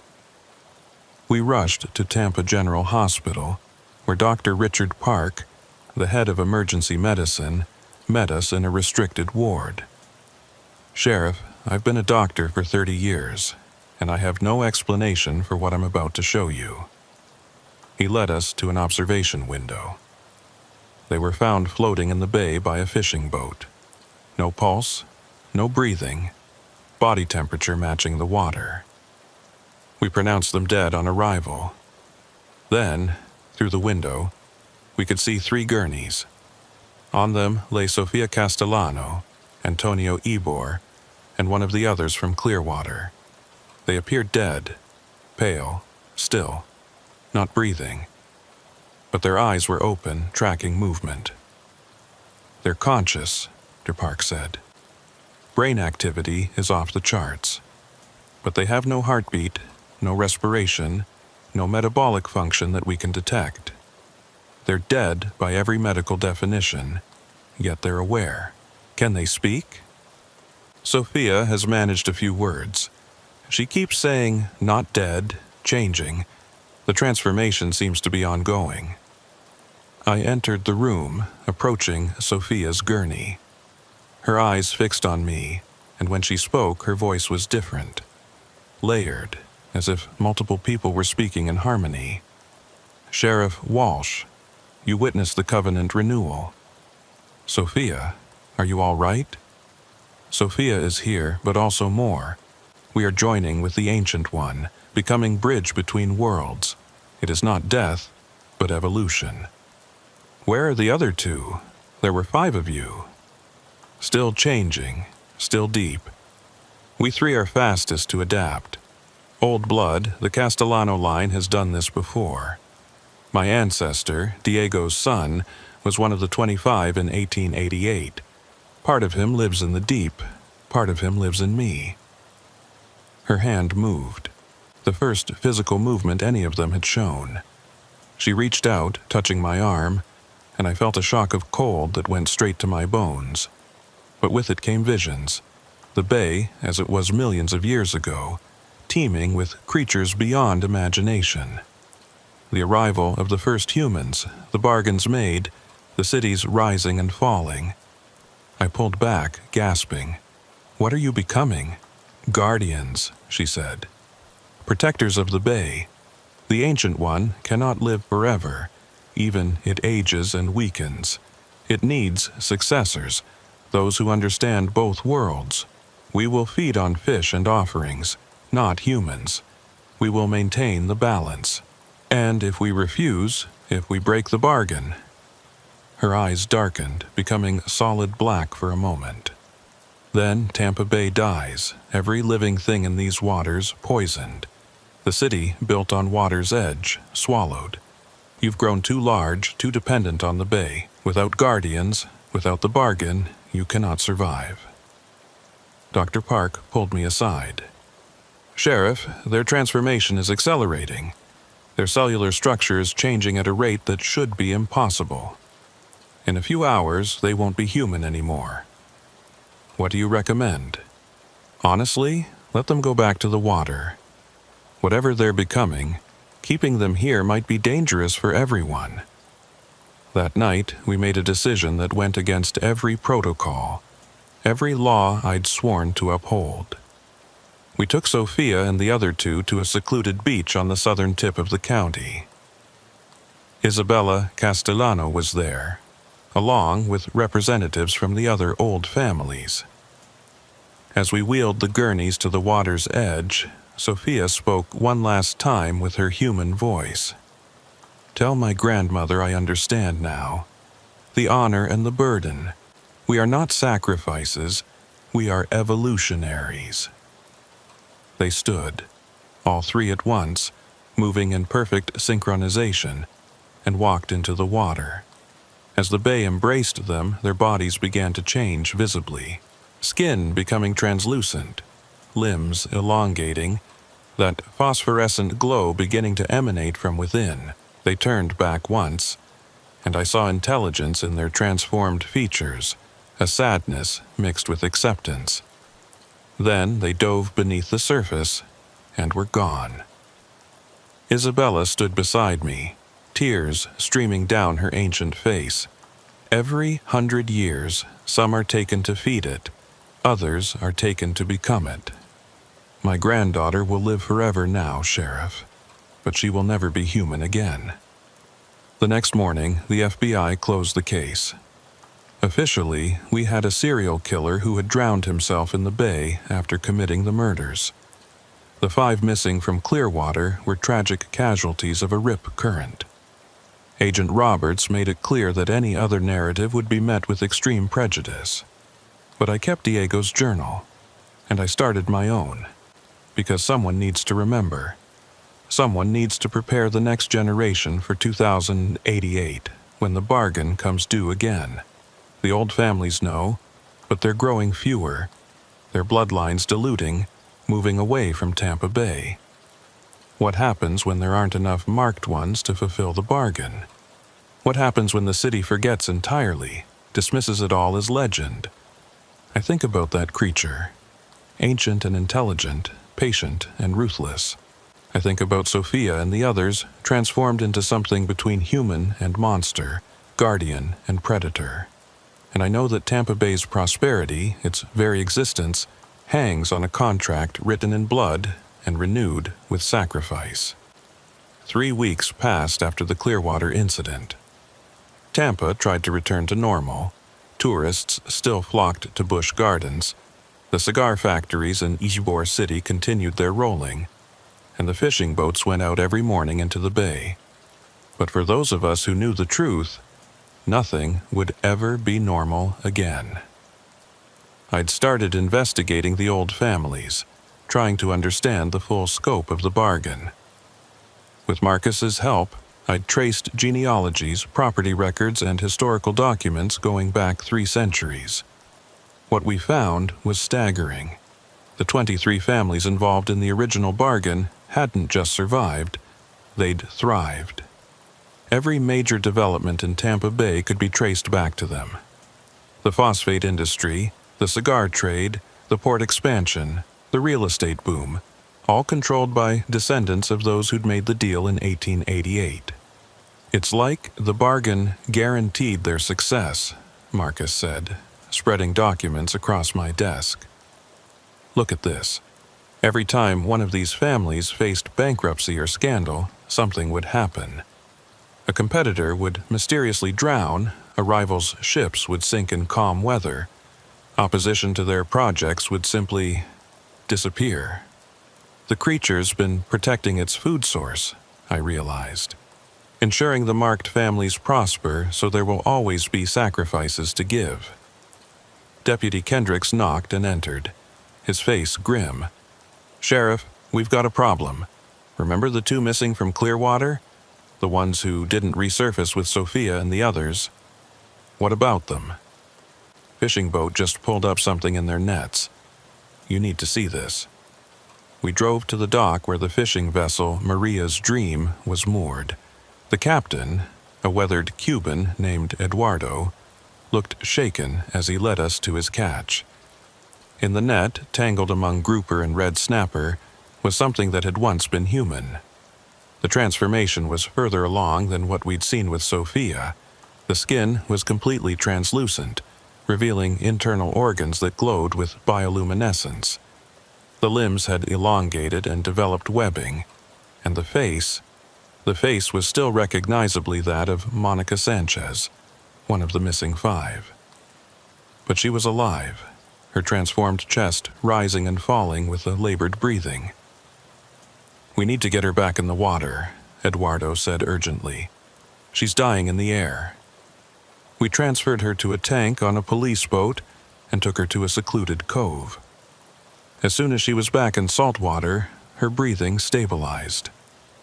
Her eyes, now solid black orbs, focused on me. "Sheriff," she spoke, her voice gurgling through transformed vocal cords. "We were too weak. Rejection, the ancient one, couldn't complete the joining. Where's the 5th, Thomas? Dead, truly dead. His blood incompatible. The marking was wrong. Someone, in his family, broke the bloodline, married outside, and the approved matches. This was new information. Approved matches? The families, intermarried.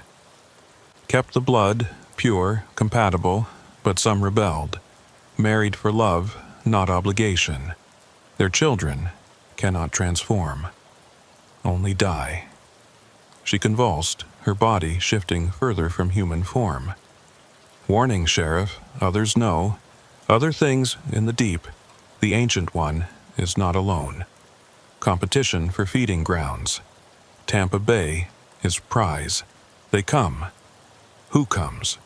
The drowned gods from the Caribbean depths. They felt the renewal they know. The Ancient One weakens. They come to claim the bay, the city, everything.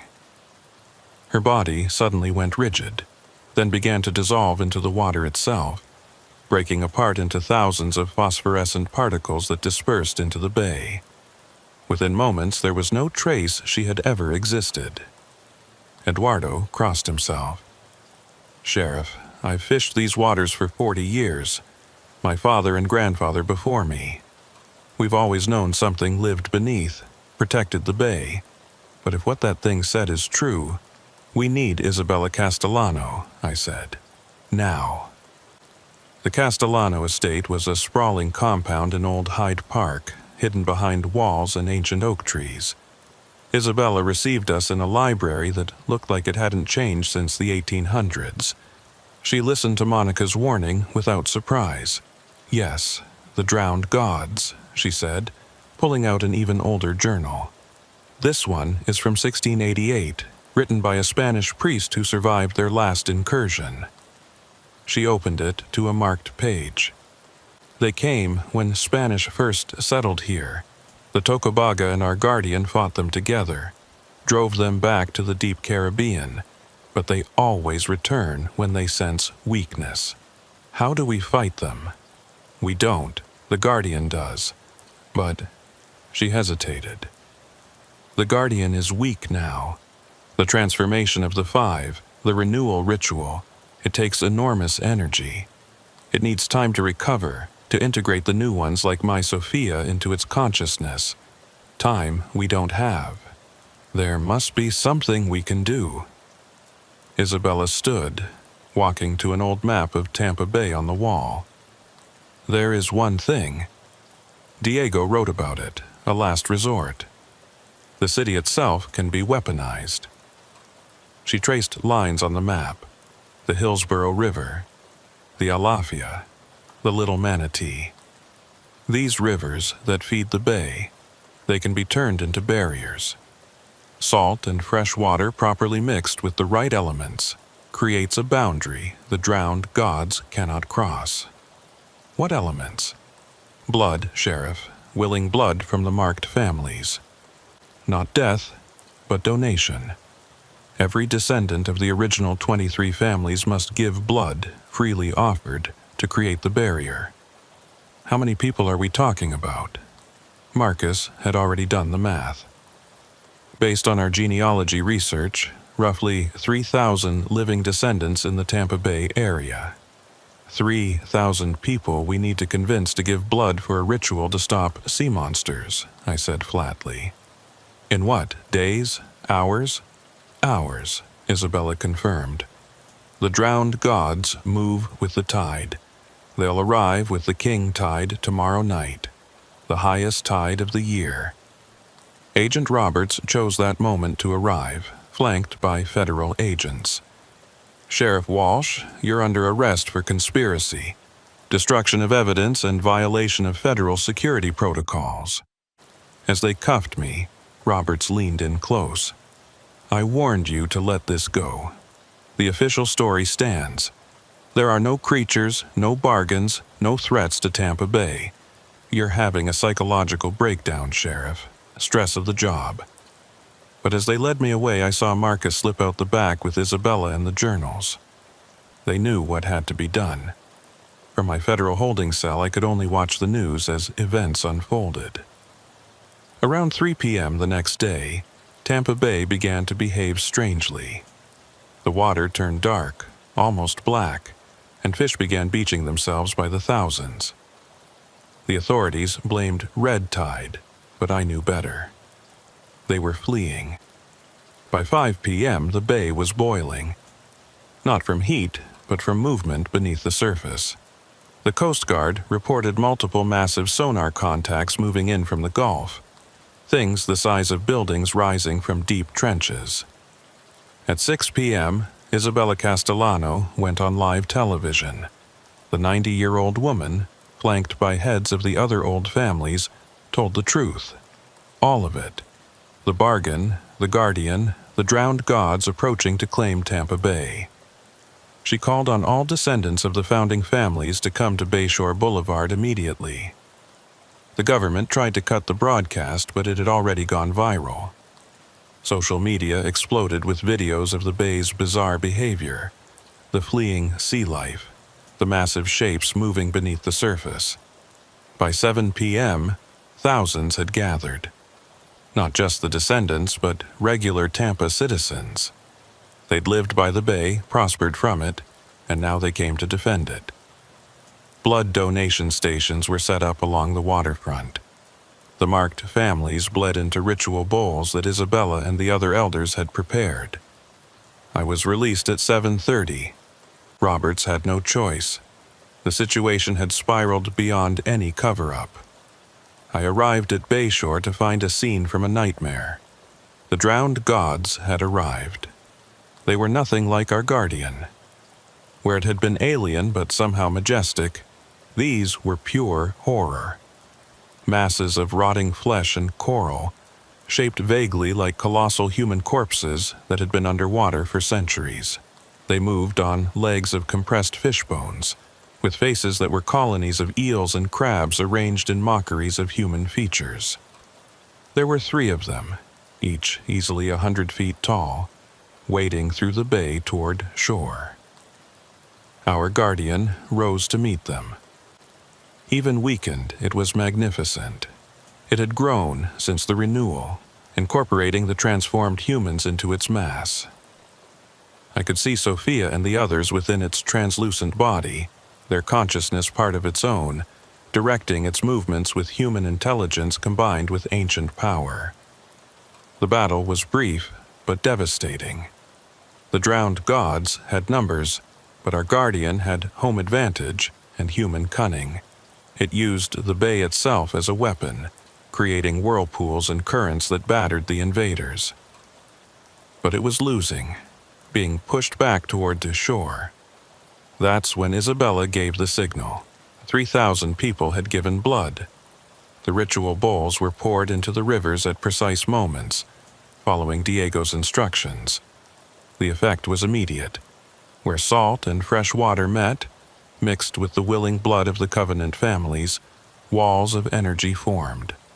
Not visible to the eye, but the drowned gods recoiled from them as if burned. Trapped between the barriers and our guardian, they fought desperately. One managed to reach shore, its massive form crushing a section of Bayshore before the combined blood of the crowd, people cutting their palms and pressing them to the ground, created a barrier that dissolved its foot into nothing. The guardian, strengthened by this display of human cooperation, pressed its advantage. It absorbed one of the drowned gods entirely, its mass doubling. The other 2 fled, sinking back into the deep trenches, wounded and defeated. As the sun set, the bay grew calm. The guardian floated near shore, and for a moment Sophia's face appeared in its mass, smiling sadly but proudly at her grandmother.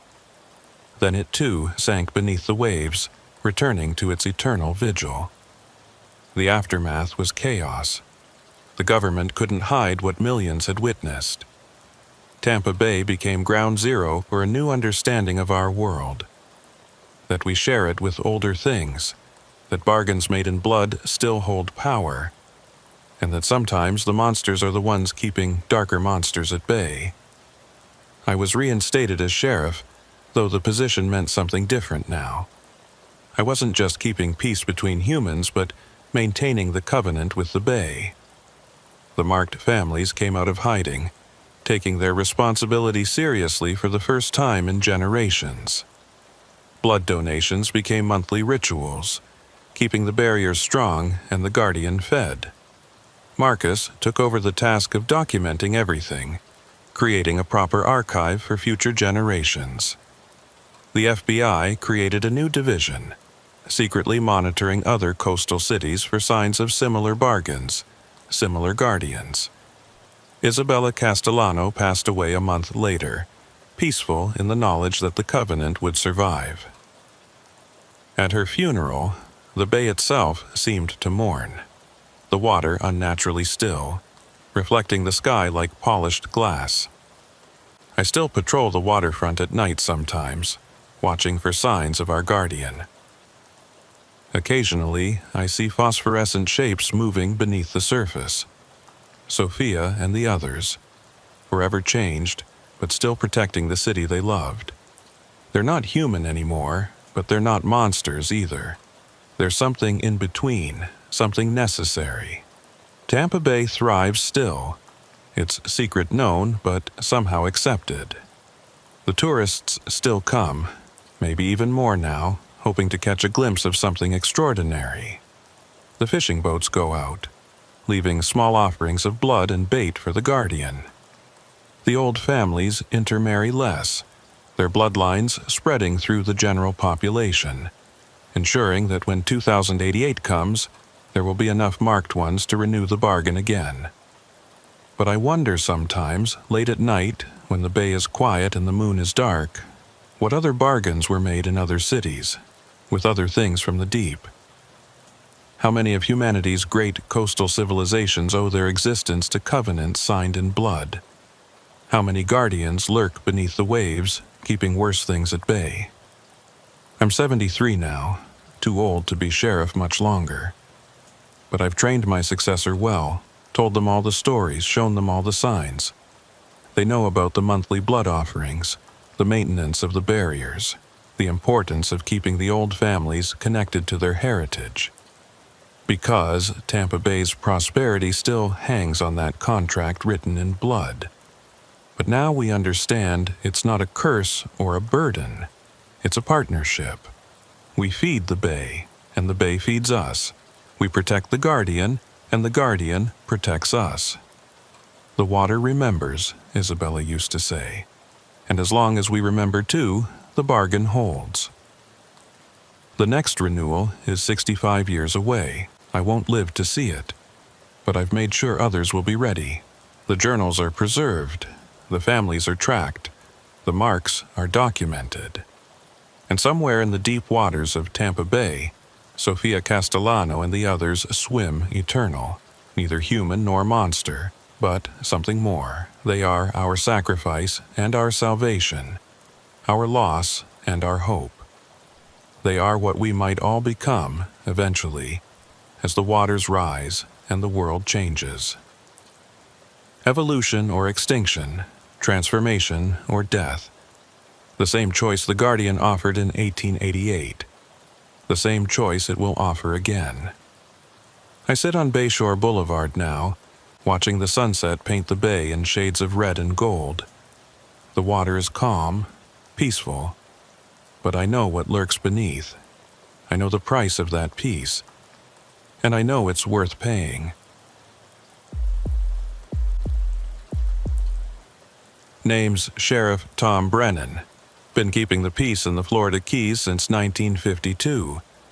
Seen hurricanes that wiped islands off the map, drug runners who thought they owned these waters, and enough strange deaths to fill a cemetery. But what I discovered in the summer of '75, hidden beneath the crystal-clear waters of our paradise, it proved that some conspiracies are real, and some secrets are worth killing for. The call came in at 4:17 a.m. on June 15, 1975. I was already awake. Sleep didn't come easy anymore, hadn't since my tour in Korea. The voice on the other end belonged to Deputy Carlos Mendez, one of my best men, but he sounded rattled. "Sheriff, we got a situation out at Sugarloaf Key, the Marine Research Station. You better get out here quick." "What kind of situation?" "Multiple bodies, Sheriff. But that ain't the weird part, just, you need to see this yourself." The drive from Key West to Sugarloaf Key took me along the overseas highway, that ribbon of asphalt that connects our chain of islands like a string of pearls. Even in the pre-dawn darkness, the Keys were beautiful. The salt smell of the Atlantic on one side, the Gulf on the other. the rustle of mangroves in the humid breeze. The Oceanographic Research Station sat on the Gulf side of Sugarloaf, a collection of concrete buildings and docks that had been built in '68 with federal money. Officially, they studied coral reefs and fish populations. Unofficially, well, that's what I was about to find out. The place was lit up like Christmas when I arrived. 3 patrol cars, an ambulance, and surprisingly, 2 black sedans with government plates. Carlos met me at the gate, his usually jovial face grim. "How many bodies?" "7 confirmed so far, Sheriff. All employees of the station. But like I said, that ain't the weird part." He led me through the main building to what looked like a laboratory. The smell hit me first. Not death, exactly, but something chemical and wrong, like formaldehyde mixed with rotting fish. Then I saw the bodies. They were arranged in chairs around a conference table, all 7 of them, like they were having a meeting. But their skin was wrong. It had a greenish-blue tint and a texture like scales. Their eyes were open, bulging, the irises completely black. Between their fingers I could see what looked like the beginning of webbing. "Jesus Christ," I muttered. "That's not all," Carlos said, leading me to another room. This one contained tanks, dozens of them, filled with murky water. In several I could see human bodies floating, all showing various stages of the same transformation. Some looked almost normal except for patches of scales. Others were so changed I could barely recognize them as human. "Sheriff Brennan?" I turned to find a man in a black suit, federal badge hanging from his pocket. CIA by the look of him. They all had that same dead-eyed stare. "Agent Cooper," he said, not offering his hand. "This facility is now under federal jurisdiction. I'll need you and your men to—" "Hold up," I interrupted. "This is my county, my jurisdiction. You want to take over, you better have a damn good reason." Cooper smiled, the kind that didn't reach his eyes. "National security, Sheriff. This research station has been conducting classified experiments. The personnel here were exposed to a biological agent. We need to contain this before it spreads." Biological agent? These people look like they were turning into fish. "I've said all I'm authorized to say. Now, please remove your men from—" A scream cut through the air, high and desperate. We all ran toward the sound, finding Deputy Jim Harrison standing frozen at the door to a storage room, his flashlight beam fixed on something inside. In the corner, huddled behind some boxes, was a young woman. She was alive but clearly affected by whatever had happened here. Patches of scales covered her arms and neck, and her fingers were webbed halfway to the tips. But she was conscious, aware, and absolutely terrified. "Please," she gasped, her voice raspy like she'd been screaming. "Don't let them take me back. They'll finish it. They'll complete the transformation." Cooper moved forward, but I stepped in his way. "Ma'am, I'm Sheriff Brennan. You're safe now. What's your name?" Dr. Sarah," she managed. "Marine biologist. I've been here for 3 years. They told us we were studying coral reef restoration, but that was just the cover. The real project, God help us, the real project was so much worse." Cooper pulled out a radio. "I need containment team at the storage facility. We have a live one." "Now hold on," I said, hand moving to my service revolver. "This woman needs medical attention, not containment." "Sheriff, you don't understand what you're dealing with," Cooper said, his voice cold. "She's been exposed to Project Siren. She's not fully human anymore." "I'm still human," Sarah screamed. "I'm still me. They did this to us against our will." I made a decision that would change everything. "Carlos, Jim, escort Dr. Sarah to my vehicle. We're taking her to the hospital." "Sheriff," Cooper's voice turned threatening, If you interfere with federal operations, arrest me then, I said. But I'm not letting you disappear this woman like she never existed. Cooper's hand moved toward his jacket, but Carlos and Jim had already drawn their weapons, not quite pointing them at the federal agents, but making their position clear. The standoff lasted maybe 10 seconds before Cooper stepped back. You have no idea what you're starting, Sheriff. This goes all the way to the top. People who cross this operation don't tend to live long. Is that a threat? It's a fact. Take the woman if you want. But know that you've just signed your own death warrant, and hers. We got Sarah out of there fast, but I knew Cooper was right about one thing.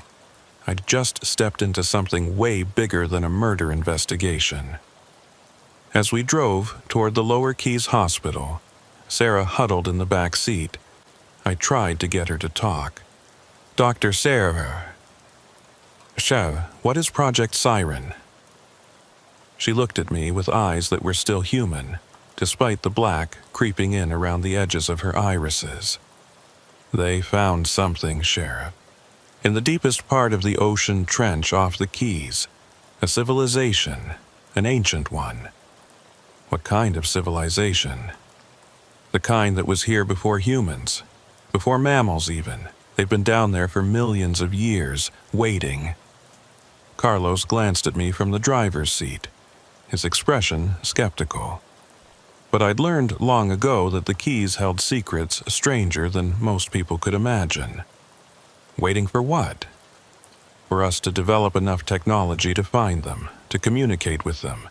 The Navy detected their city in 1969 during a submarine mapping project. They've been studying it ever since. And Project Siren? Sarah held up her webbed hand. They're changing us. The beings down there, they can't survive at our pressure, and we can't survive at theirs. So the government made a deal. They would create hybrids, humans who could live in both worlds, ambassadors. You're saying the government is turning people into fish humans to talk to underwater aliens? Not aliens, she corrected. They're from Earth. They were here first. We're the invaders, Sheriff. And now they want their ocean back. We never made it to the hospital. 3 miles from Sugarloaf, a black van forced us off the road. Not Cooper's people, someone else. The men who pulled us from the wrecked cruiser wore no uniforms, showed no badges. They shot Carlos and Jim without hesitation, execution style to the head. They would have shot me too, but Sarah did something I'll never forget.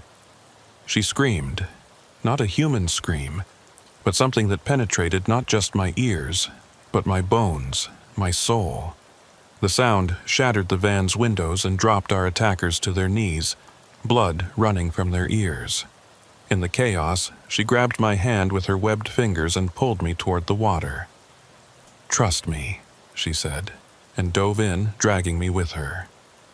I've been a strong swimmer all my life, but I couldn't have survived what happened next without her. She pulled me down, deeper than I'd ever gone, my lungs burning for air. Just when I thought I'd drown, she pressed her mouth to mine, not a kiss, but something else. She breathed into me, and suddenly I could breathe underwater. Not normal breathing, but something that kept me alive. We swam for what felt like hours, but was probably minutes, her transformed body moving through the water with impossible grace while she pulled me along. We surfaced in a mangrove thicket on No Name Key, hidden from view. "They'll kill us both now?" she gasped, the air seemingly harder for her to breathe than water. "The project, the truth about what's down there, they'll never let it get out." "Then we need evidence," I said, spitting out seawater. "Proof of what they're doing." "There's someone who can help," she said. "Dr. Marcus Webb. He quit the project 6 months ago, said it was unconscionable. He lives in Marathon, if he's still alive. Then that's where we go. But first, we need to get off this island without being seen." As the sun rose over the Keys, painting the water in shades of gold and turquoise, I realized my life as a simple sheriff was over. I was now part of something that would either save humanity or destroy it. And looking at Sarah's transformed features, I wasn't sure which outcome was worse. We borrowed a small boat from the no-name Key Marina. I'd make it right with the owner later if I lived through this. Sarah navigated while I kept watch for any signs of pursuit. She had to stay wet, dunking her head in a bucket of seawater every few minutes as her gills, yes, gills, hidden beneath the scaling on her neck, started to develop more fully. "How long before the transformation completes?" I asked. "Without the final treatments. Maybe 3 days, maybe less. My body's changing faster now, like being in the ocean triggered something." Marathon was a risk. It was a bigger key, more people, more chances of being spotted. But we had no choice. Dr. Webb was our only lead. We found him living on a houseboat in Boot Key Harbor, a paranoid recluse who answered his door with a shotgun. "Dr. Sarah?" His eyes widened when he saw Sarah. "They said you were dead, all of you at the station." "They killed them, Marcus. Everyone except me." Webb let us in quickly, checking the harbor for watchers.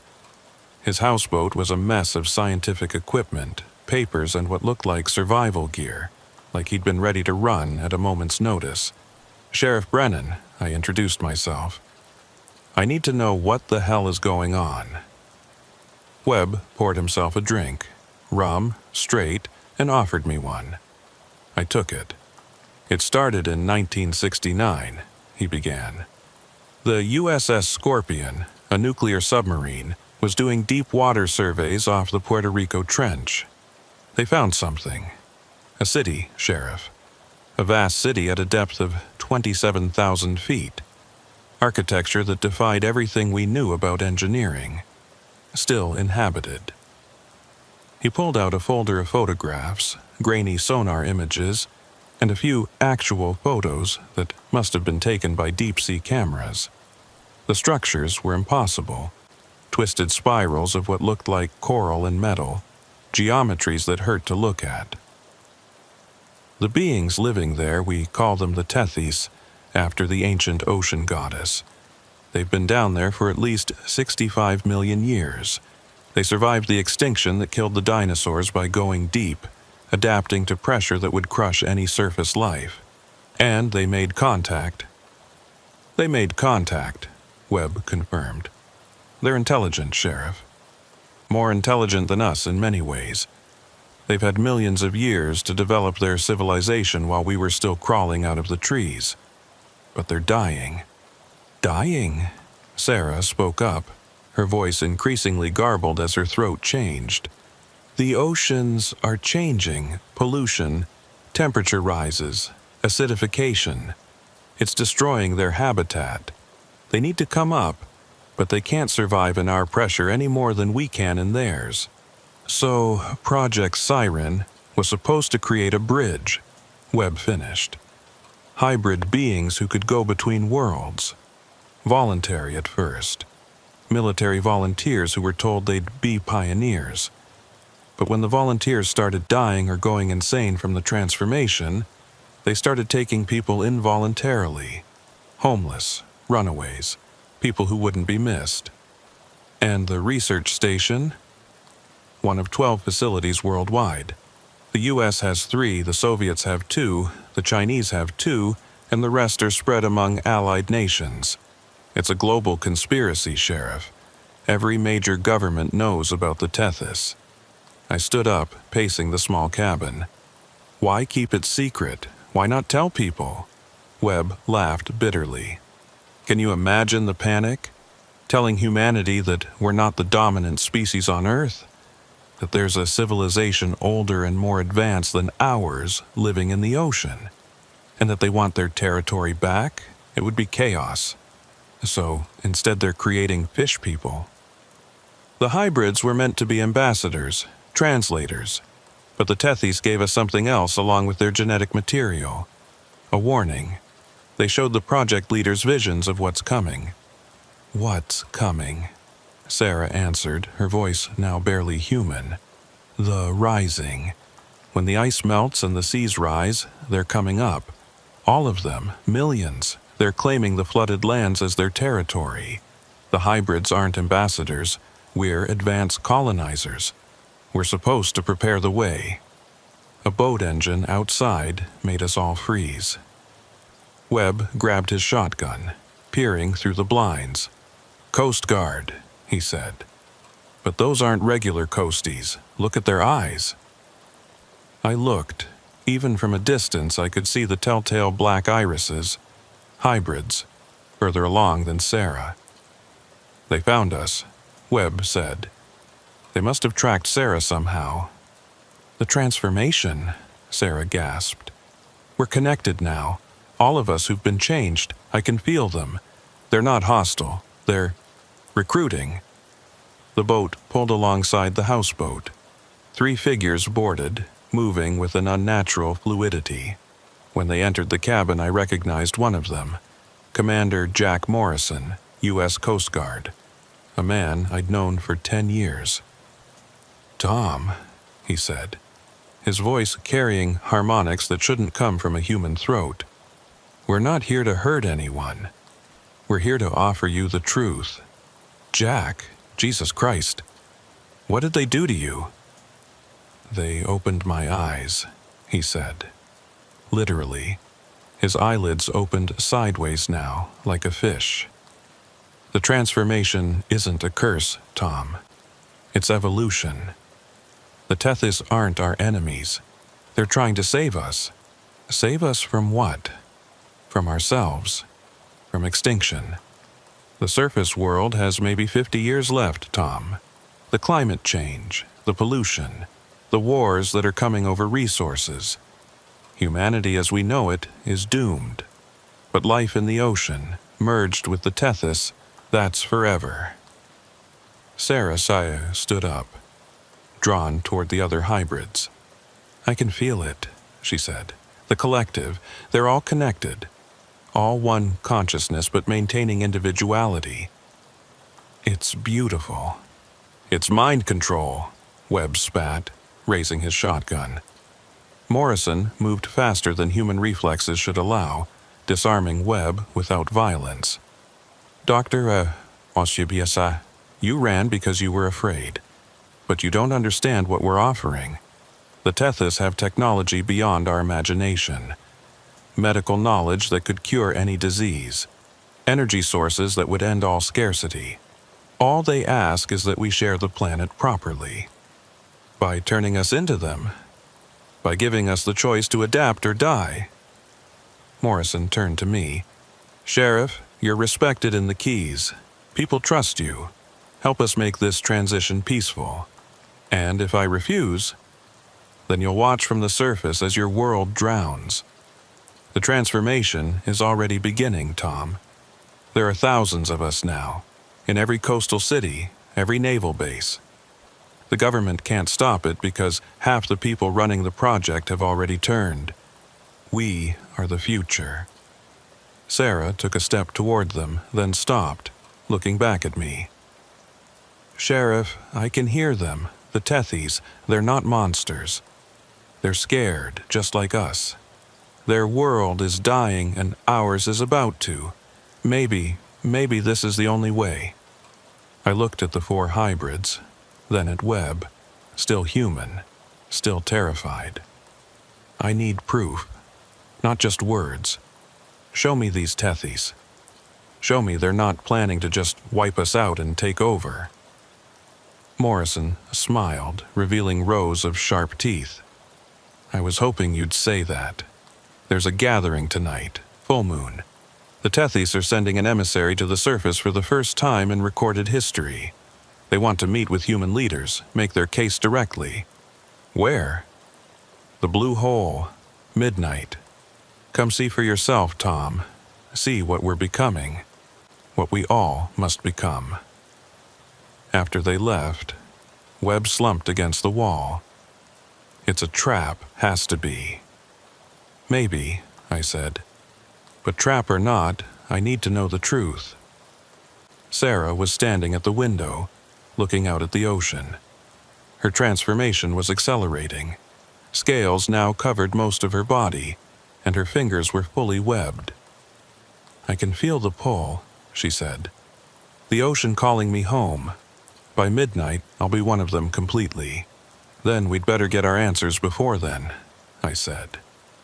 The Blue Hole was a famous diving spot in the Keys, a perfectly circular pool of deep water surrounded by coral reef. At midnight, under the full moon, it looked like a portal to another world, which, I was about to learn, it essentially was. Boats had gathered, military, government, and civilian. I recognized faces from Washington, known politicians and military brass, but many showed signs of transformation. The division between human and hybrid was blurring. At exactly midnight, the water in the Blue Hole began to glow with a phosphorescent light. Something rose from the depths, not quickly, but with deliberate, ancient purpose. When it finally breached the surface, I understood why the government had kept this secret. The Tethys emissary was beautiful and terrible simultaneously. Imagine a being 50 feet tall, with a body that seemed to be made of living water and coral, constantly shifting and reforming. It had what might have been a face, with eyes that held intelligence older than human civilization. When it spoke, it didn't use words, but somehow everyone understood. It showed us visions, the Earth as it was millions of years ago, oceans teeming with Tethys cities. The asteroid impact that drove them deep. Their patient waiting as mammals evolved, as humans arose. Their hope that we would be partners in planetary stewardship. Their despair as we poisoned the waters. And finally, their offer. Join with them. Become something new, or face extinction alone on the land. The emissary focused on me, somehow knowing I was uncommitted, still fully human. It showed me a personal vision. The Keys underwater within decades, my hometown drowned. Everyone I knew dead or transformed. Then it showed me the alternative. Hybrid humans living in harmony with the ocean, building cities that spanned from surface to seafloor, no longer bound by the limitations of single environment. "Choose," it said directly to my mind. "Lead your people into the new world, or watch them perish in the old." The gathering at the Blue Hole lasted until dawn. I watched as dozens of people walked into the water and didn't come back up, at least not as humans. They stayed under for exactly 13 minutes. I timed it, then emerged transformed. The process was voluntary, but the pressure to choose was immense. Agent Cooper was there, no longer the threatening federal agent, but a true believer with scales covering half his face. "Sheriff Brennan," he said, approaching me as the crowd dispersed. "I owe you an apology. I thought we could control this, contain it. But the Tethys were right. This isn't something to fight, it's something to embrace. How many know about this? At the highest levels, everyone. The President, Joint Chiefs, Congress. They've all been briefed. Half have already begun the transformation in secret. They're just trying to manage the revelation to the public." "And when were you planning on telling the American people that their leaders are turning into fish?" Cooper laughed, a sound like bubbles breaking. "Fish, Sheriff, we're becoming something far more than that. The Tethys have knowledge of the cosmos, of dimensions beyond our three. They've been to space, Sheriff. Not in ships, but through the deep ocean trenches that connect to other places. The transformation isn't just physical, it's consciousness expansion." Dr. Webb had refused to attend the gathering, barricading himself in his houseboat. But Sarah had gone. And when she returned, she was no longer recognizably human.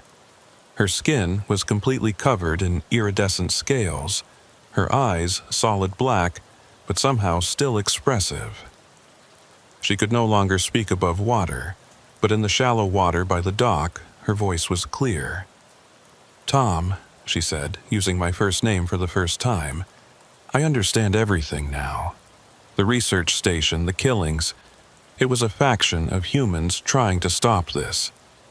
They killed the researchers who were willing participants, tried to destroy the project. But it's too late. The transformation can't be stopped. Who's behind the resistance? A group called the Terra Firma Alliance. Military hardliners, religious fundamentalists, people who see this as an invasion to be repelled. They're planning something catastrophic, Tom. They'd rather see humanity extinct than transformed. Over the next 3 days, the Keys became a battleground of ideologies. The news had broken worldwide. Someone leaked footage of the Tethys emissary at the Blue Hole. Panic, as predicted, was immediate. Stock markets crashed, religions declared end times, and millions fled coastal areas. But millions more came to the coasts, seeking transformation. I remained sheriff, trying to maintain order as my county became ground zero for humanity's evolution. The transformation centers, formerly secret facilities, opened to the public. The lines stretched for miles. Families argued, split apart. Some embraced the change, others violently opposed it. Then the Terra Firma Alliance made their move. It was July 4th, 1975. Independence Day took on a whole new meaning. I was at my office when the first explosion rocked Key West. The Terra Firma Alliance had planted bombs at every transformation center from Miami to Key West. But these weren't ordinary bombs. They were designed to poison the water itself, to make the ocean toxic to both Tethys and hybrids. The chemical they used was something developed in secret military labs, a synthetic compound that broke down the cellular structure of transformed tissue. Within minutes of the explosions, every hybrid in the water began screaming. I rushed to the nearest bombing site, the Key West harbor. The water had turned a sickly yellow color, and transformed humans were crawling onto shore, their scales falling off in sheets, their gills bleeding. Sarah was among them, her beautiful iridescent form deteriorating before my eyes. "Tom," she gasped, reaching for me with a hand that was losing its webbing. "The Tethys, they're dying, all of them, the poison. It's spreading through the current. It'll reach the deep cities within hours." Commander Morrison, or what was left of him, dragged himself onto the dock. "Sheriff, the Terra Firma Alliance doesn't understand what they've done. If the Tethys die, the ocean dies. They regulate the deep currents, the temperature balance. Without them, ecological collapse," Webb said, appearing beside me. He looked haggard, haunted. "I helped them, God forgive me. I helped create the poison. I thought we were saving humanity, but we've just signed its death warrant." "There has to be an antidote," I said. "There is," Webb replied. "But it requires a massive amount of a specific enzyme.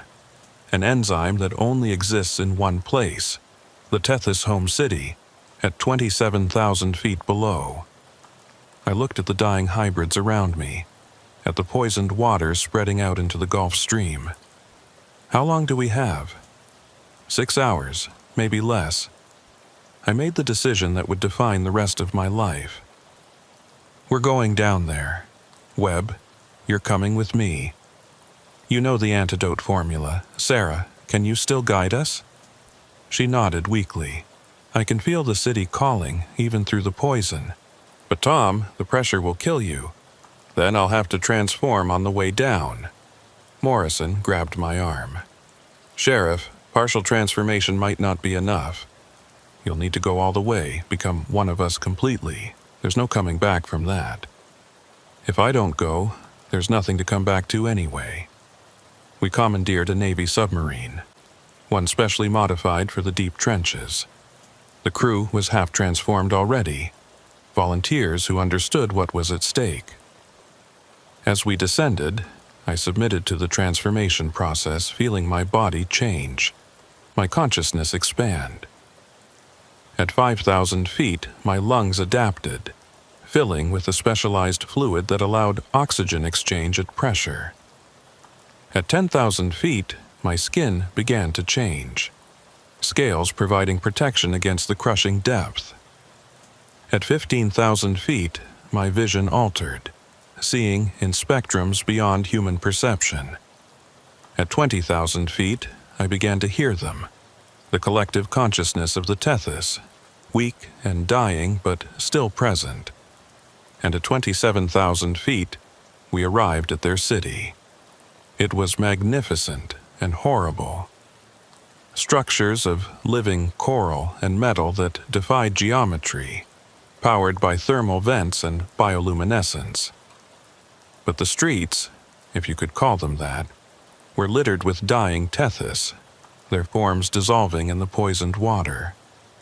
We found their leader, or what they considered a leader, a being of immense age and wisdom, its form so alien I can barely describe it. Imagine a mountain of crystallized water with 1,000 eyes and voice like the tide itself. Human, it said to my mind. You come as we die? Is this your species' answer? Extinction for all rather than evolution?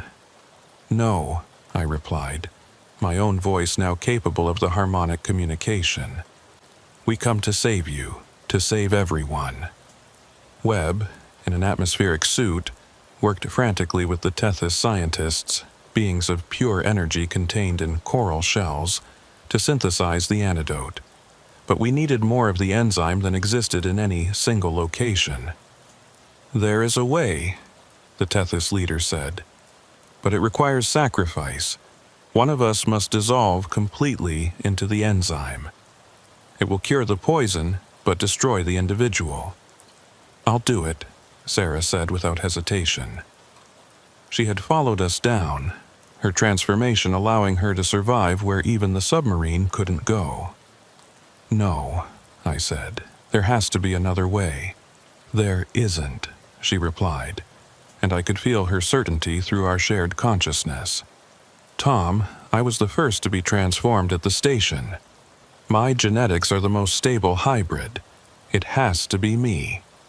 Before anyone could stop her, she swam to the enzyme production facility, a massive, organic structure that looked like a beating heart made of coral. She placed her hands on it and began to glow. I watched as Dr. Sarah, brilliant scientist and brave soul, dissolved into pure biological energy, her consciousness spreading through the enzyme, through the water, through every molecule of the ocean. Her last thought, transmitted to all of us, was simply, peace. The antidote spread faster than the poison, neutralizing it, saving both species. But the cost was immeasurable. The journey back to the surface took 12 hours. By the time we reached the Keys, the world had changed irrevocably. The revelation of the Tethys, the attempted genocide by the Terra Firma Alliance, and the sacrifice of the hybrids who saved both species had shifted humanity's perception of everything.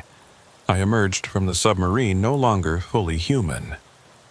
My transformation was complete but different from the others.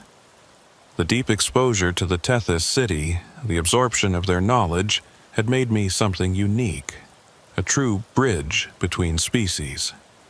The President addressed the nation that evening, July 5, 1975. Half his cabinet stood behind him, showing various stages of transformation. He announced the formal treaty between humanity and the Tethys, the establishment of joint colonies, and the beginning of what he called the Aquatic Age. The Terra Firma Alliance was designated a terrorist organization. Its leaders were arrested, though many committed suicide rather than face transformation as punishment.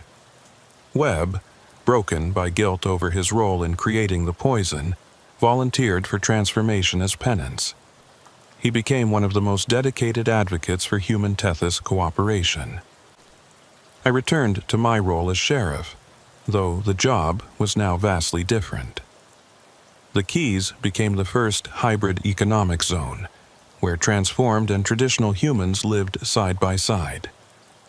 We had to develop new laws, new ways of thinking about crime and justice when half your population could breathe underwater and communicate telepathically. The transformation wasn't mandatory, but it became increasingly common. Parents transformed to be with their children who had chosen the change. Elderly people transformed to escape the limitations of aging bodies. Scientists transformed to access Tethys knowledge. Within 6 months, 30% of the Keys population was hybrid. The fishing industry evolved into something entirely new: cooperative ventures with Tethys, who could herd fish without nets, who could farm the ocean floor without destroying it. But it wasn't all smooth sailing. The first major challenge came in December 1975. A group of transformed humans led by a former Navy SEAL named Captain Rex Harrison declared that hybrids were superior to baseline humans and should rule.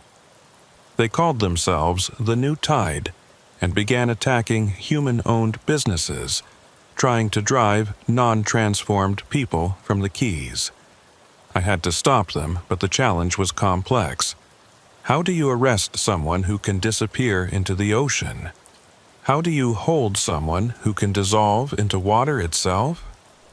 The answer came from the Tethys themselves. They were appalled by the New Tide's supremacist ideology.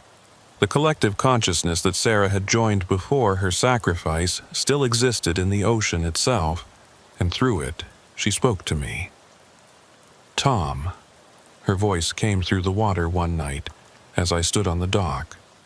The New Tide violates everything we died to protect. Both species, all consciousness, must be valued equally. With her guidance and the Tethys' help, we developed new containment methods: electromagnetic fields that prevented transformation, specialized cells that could hold water-form beings. The New Tide was stopped, but the incident raised questions about the future of law enforcement in this new world. By early 1976, the transformation had spread globally. Coastal cities worldwide reported significant hybrid populations. Venice became the first fully hybrid city, its residents choosing transformation rather than watching their city sink. The Netherlands converted entirely, their battle against the sea ending in synthesis with it. But the real change was in human consciousness itself. Those who transformed reported a connection not just to the Tethys, but to the ocean as a living entity. They could feel its pain from pollution, its joy in healthy reefs. Environmental destruction became physically painful to hybrids, leading to the fastest ecological reforms in history. The space program took an unexpected turn. The Tethys revealed that certain deep ocean trenches were connected to what they called pressure points, areas where space-time was compressed, allowing near instantaneous travel to other parts of the universe. NASA partnered with Tethys explorers to investigate these phenomena. In March 1976, the first hybrid astronaut, transformed specifically for space exploration, traveled through a pressure point near the Mariana Trench and emerged in the ocean of Europa, Jupiter's moon. She found life there, cousins of the Tethys, who had been separated millions of years ago. Back in the Keys, I dealt with the day-to-day realities of this new world. Transformed kids who could swim to Cuba for lunch needed new kinds of supervision. Marriages between humans and hybrids raised legal questions about property rights when one spouse could literally become water. The Catholic Church declared transformation a sin against God's design. The Pope himself condemned it until a hybrid cardinal showed him visions of Christ walking on water, suggesting maybe this was part of the divine plan all along. The church split, with coastal parishes embracing transformation while inland churches rejected it. Crime evolved too. Drug runners used transformed mules who could swim underwater for miles, carrying product in specialized organs. Hackers discovered they could interface with Tethys biocomputers, creating new forms of cybercrime. Murder became complicated when victims could sometimes be revived by reconnecting them to the collective consciousness. I found myself changing beyond the physical transformation. The Tethys knowledge I'd absorbed gave me understanding of patterns, connections between events that seemed unrelated. I could sense crimes before they happened, feel the disturbances in the collective consciousness. Sarah's presence was always there, distributed through the ocean but still distinctly her. She became the Key's guardian spirit, warning of hurricanes days before satellites detected them, guiding lost swimmers home, sometimes manifesting as phosphorescent writing in the water to communicate important messages. One night, a year after the transformation began, she appeared to me more solidly than usual, the water taking her old form. "Tom," she said, "I need to show you something." She led me to a deep channel off Key West, where the water glowed with an unusual light. There, rising from the depths, was something new. Structures that were neither fully Tethys nor human design, but a fusion of both. Buildings that breathed, streets that filtered water, homes that grew from coral but with human comfort in mind. The first hybrid city, she explained. Not replacing the surface, but complementing it. This is what we're building together. The city was named New Tethys, and within months it had a population of 10,000. It existed in both worlds, sections above water for traditional humans, sections below for hybrids, and transition zones where both could interact comfortably.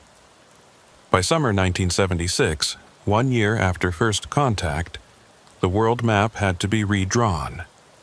Not just politically, but dimensionally. Ocean cities appeared on charts. Shipping routes went over and under the water. The UN established a new council with both human and Tethys representatives, but resistance remained. The Terra Firma Alliance, though officially destroyed, had splinter cells. They released targeted viruses designed to kill hybrids. They sabotaged transformation centers. They assassinated pro-transformation politicians. On July 4th, 1976, the American bicentennial, they made their biggest attack. Coordinated strikes on hybrid cities worldwide, using a new weapon. Sonic disruptors that could shatter the crystalline structures in hybrid cells, causing agonizing death. The attack killed thousands before we stopped it. But the response wasn't revenge. Instead, the hybrid community did something unexpected. They forgave. They offered the terrorists transformation, a chance to understand what they feared. Some accepted. The moment of transformation, feeling the connection to all ocean life, understanding the Tethys perspective, changed them completely. Former Terra Firma leaders became the strongest advocates for coexistence. One of them, General Marcus Stone, who had planned the sonic attacks, said, after his transformation, "I thought I was saving humanity. I didn't realize I was trying to kill its future. The ocean doesn't replace our humanity. It enhances it." Not everyone transformed. Maybe 40% of humanity chose to remain traditional human. But the relationship between the two groups stabilized. Hybrid and human marriages became common. Children were given the choice at 18 whether to transform or remain human. Technology advanced rapidly. Tethys bioengineering revolutionized medicine. Cancer became curable when doctors could literally communicate with cells. Mental illness was treated through selective connection to the collective consciousness. Aging slowed dramatically for those who chose partial transformation. The Keys became a model for the world. We showed that humans and hybrids could coexist, that transformation didn't mean losing humanity, but expanding it. Tourism boomed as people came to swim with Tethys, to see the hybrid cities, to experience the collective consciousness temporarily through guided meditation. My job as sheriff evolved into something unprecedented. I became a mediator between species, a bridge between worlds. I handled crimes that crossed the boundary between air and water. between individual and collective consciousness. I wrote new laws for a new world, establishing precedents that would guide civilization for generations. But the biggest change was personal. I fell in love with a Tethys. Her name was unpronounceable in human language, but she went by Marina when dealing with humans. She was ancient, older than human civilization, but curious about our young species. She had taken a form similar to humans to interact with us, though she could shift into pure energy when needed. Our relationship challenged everything I thought I knew about love, compatibility, even existence itself. How do you love someone who experiences time differently, who exists partially in dimensions you can't perceive, who remembers when Earth had different continents? You learn, you adapt, you transform in ways beyond the physical. We were married in December 1976, in a ceremony that took place simultaneously above and below water, conducted in harmony between human ministers and Tethys elders. Sarah manifested in the water to give her blessing, her consciousness brightening the ocean for miles. The world watched, as it was the first formal human-Tethys marriage. Some called it an abomination. Others called it the future. I just called it love. Marina and I had children. Yes, it was possible. They were something entirely new, born already adapted to both worlds, carrying the knowledge of both species in their DNA. They could shift between forms at will, speak all languages instantly through the collective, and perceive dimensions beyond the standard four. Our daughter, Pearl, became the first hybrid-born sheriff when I retired in 2000. Our son, Current, became an explorer, mapping the pressure points that connected Earth's oceans to other worlds. As I write this in 2025, 50 years after that first terrible night at the research station, the world is unrecognizable from the one I knew. Sea levels rose as predicted, but it didn't matter. We adapted. Cities float and swim. Humans explore other worlds through ocean portals. The Tethys teach us about the universe's deep mysteries. The transformation isn't complete. There are still holdout communities, still tensions between human and hybrid. But we're learning, growing, evolving together. Sometimes I visit the memorial we built for Dr. Sarah at Sugarloaf Key. It's a structure that exists both above and below water, where her distributed consciousness is strongest. Visitors can commune with her, feel her presence, understand her sacrifice. Was it worth it? I asked her once. Look around you, Tom, she replied, her voice coming from the waves themselves. Look at what we've become, what we're becoming. We didn't just save two species, we created something new, something better. Yes, it was worth it. The Keys remain the heart of this new world. Every sunset, humans and hybrids gather on the beaches and in the shallows, watching the sun disappear into the Gulf. Some pray to traditional gods, others to the ocean itself. Children play in the surf, some with lungs, some with gills, some with both. And sometimes, late at night, when the moon is full and the water is calm, you can see them in the deep. The Tethys in their true forms, massive and ancient and beautiful, watching over us all. They don't rule us or serve us. They share with us as we share with them. The conspiracy was real. There were creatures in the deep. The government did hide the truth. But the real conspiracy was bigger than any of us imagined. It was evolution itself, pushing us toward something greater. The secret wasn't that monsters lived in the ocean. The secret was that we were meant to join them, to become something more than human or Tethys. We were meant to become Earth's children, all of us, united in protecting our blue world as we reach for the stars through the deep waters that connect all things. My name is Sheriff Tom Brennan, and I was born human. I'll die as something more. And in between, I've lived through humanity's greatest transformation. The water remembers everything. And now, so do we.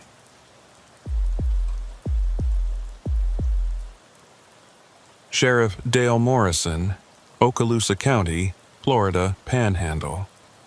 43 years I wore this badge, from 1959 to 2002.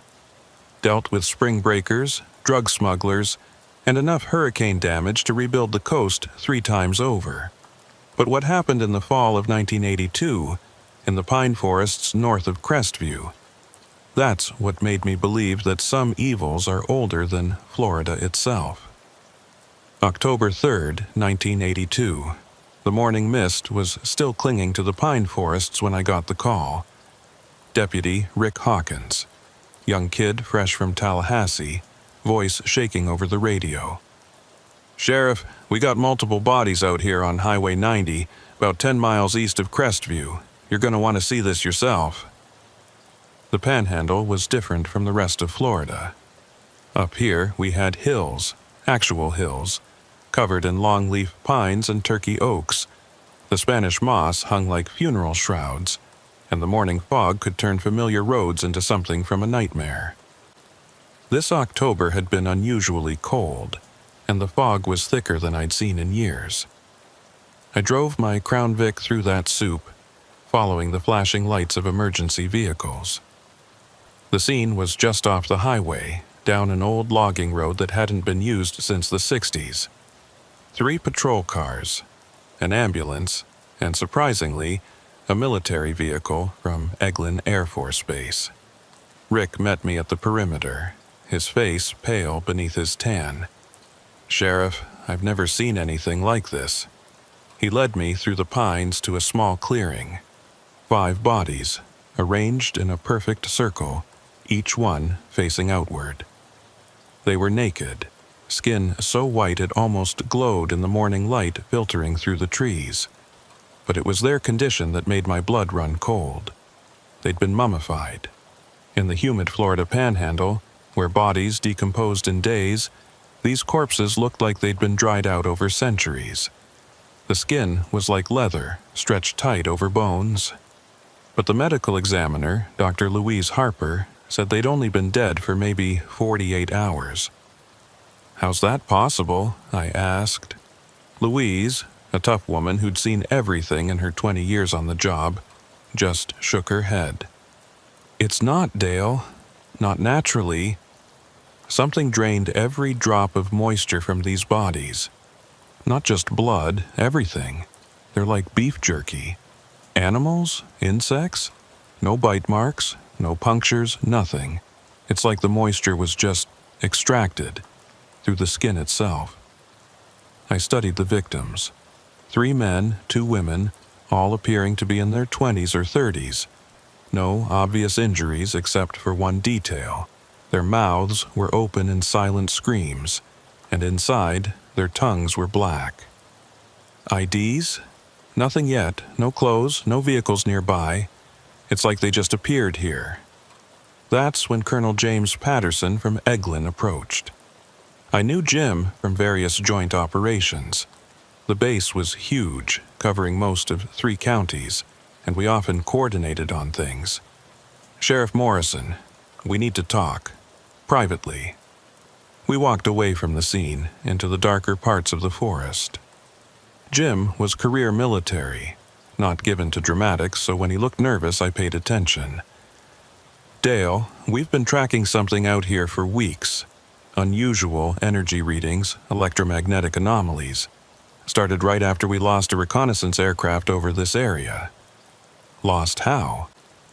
"It disappeared from radar at 15,000 feet. No distress call, no wreckage. Just gone. But the last readings showed massive electromagnetic interference, like nothing we've ever recorded." "And you think it's connected to these bodies?" "Last night, our sensors went crazy. Same kind of readings, but at ground level, centered right here." He pulled out a map, pointing to several marked locations. "These aren't the first bodies, Dale. We've found similar scenes on base property. 3 incidents in the last month, 15 bodies total. We've been keeping it quiet, investigating internally. You've been hiding multiple murders in my county?" "Not hiding, investigating. This is beyond civilian law enforcement, Dale. Hell, It might be beyond military capability. Before I could respond, Rick's voice crackled over the radio. "Sheriff, we got another one. Fresh. She's still alive." We ran back to find the team gathered around a young woman who'd stumbled out of the woods. She was naked, disoriented, but unlike the bodies, she still had normal skin color. Dr. Harper was checking her vitals while trying to cover her with a blanket. The woman was mumbling, her eyes unfocused. But as I got closer, I could make out words. The dark between the trees. It drinks everything. "Ma'am, I'm Sheriff Morrison. You're safe now. What's your name?" Her eyes suddenly focused on me, filled with absolute terror. "They're not dead, the dry ones, they're not dead. They walk at night, looking for moisture, looking for life to steal.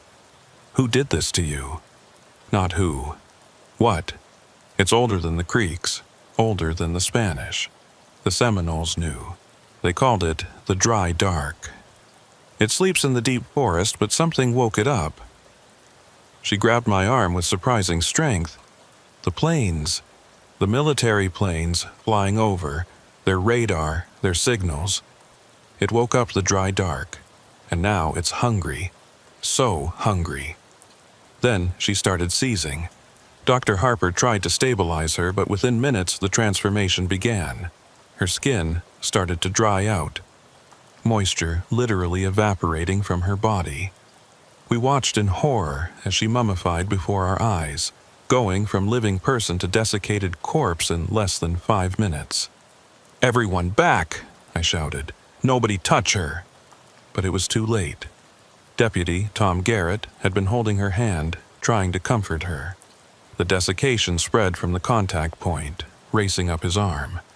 He screamed, trying to pull away, but it was like he was stuck. "Cut it off!" Dr. Harper yelled. "Cut off his arm!" I drew my knife. But before I could act, Tom's entire body dried out, moisture flowing from him into the ground like water into sand. Within seconds, he was another mummy, standing upright for a moment before collapsing into leather and bones. "Jesus Christ," Jim breathed. "It's contagious." That's when we heard it.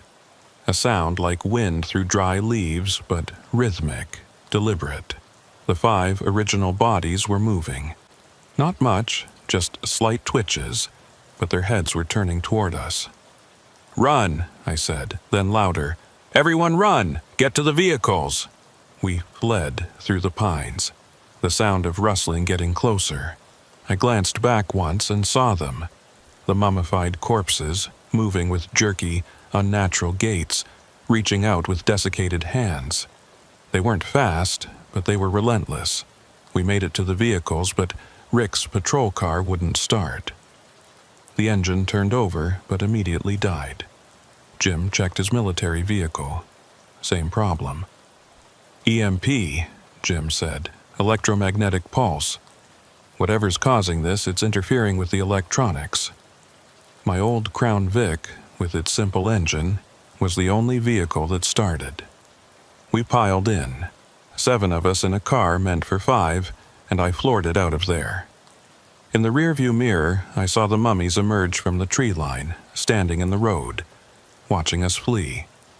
Back at the sheriff's station in Crestview, I called an emergency meeting. Every deputy, the state police, even the FBI field office in Tallahassee. But it was Jim Patterson who brought the most disturbing information. "Gentlemen, what I'm about to show you is classified," he began, setting up a projector. "But given the circumstances, you need to know what we're dealing with." The images he showed were from military surveillance flights over the Blackwater River State Forest, the massive wilderness area north of Crestview. The photos showed clearings similar to where we'd found the bodies, but from above, they formed a pattern, a massive spiral with each clearing as a point. "This pattern has been forming for months," Jim explained. "Each incident site is precisely placed. Whatever's doing this, it's not random. It's creating something, A symbol, maybe, or a summoning circle, said a voice from the doorway. We all turned to see an elderly Native American man, dressed in worn jeans and a flannel shirt. I recognized him. Robert Crow Feather, one of the last full-blooded Creek Indians in the area, lived on the reservation near Blackwater. "Mr. Crow Feather," I said, "what do you know about this?" "More than you want to hear, Sheriff. My grandfather told me the stories passed down from before the Trail of Tears. The dry dark, the thirst that walks, it's been sleeping under the Blackwater Forest for centuries. The creek knew to leave it alone, to never disturb certain places." "But the military base," Jim said, understanding dawning on his face. "Our low-level flights, the radar installations, you've been pounding the earth with your invisible waves, shaking it awake. And now it's feeding, growing stronger with each feeding. How do we stop it?" I asked. Robert pulled out an old leather pouch.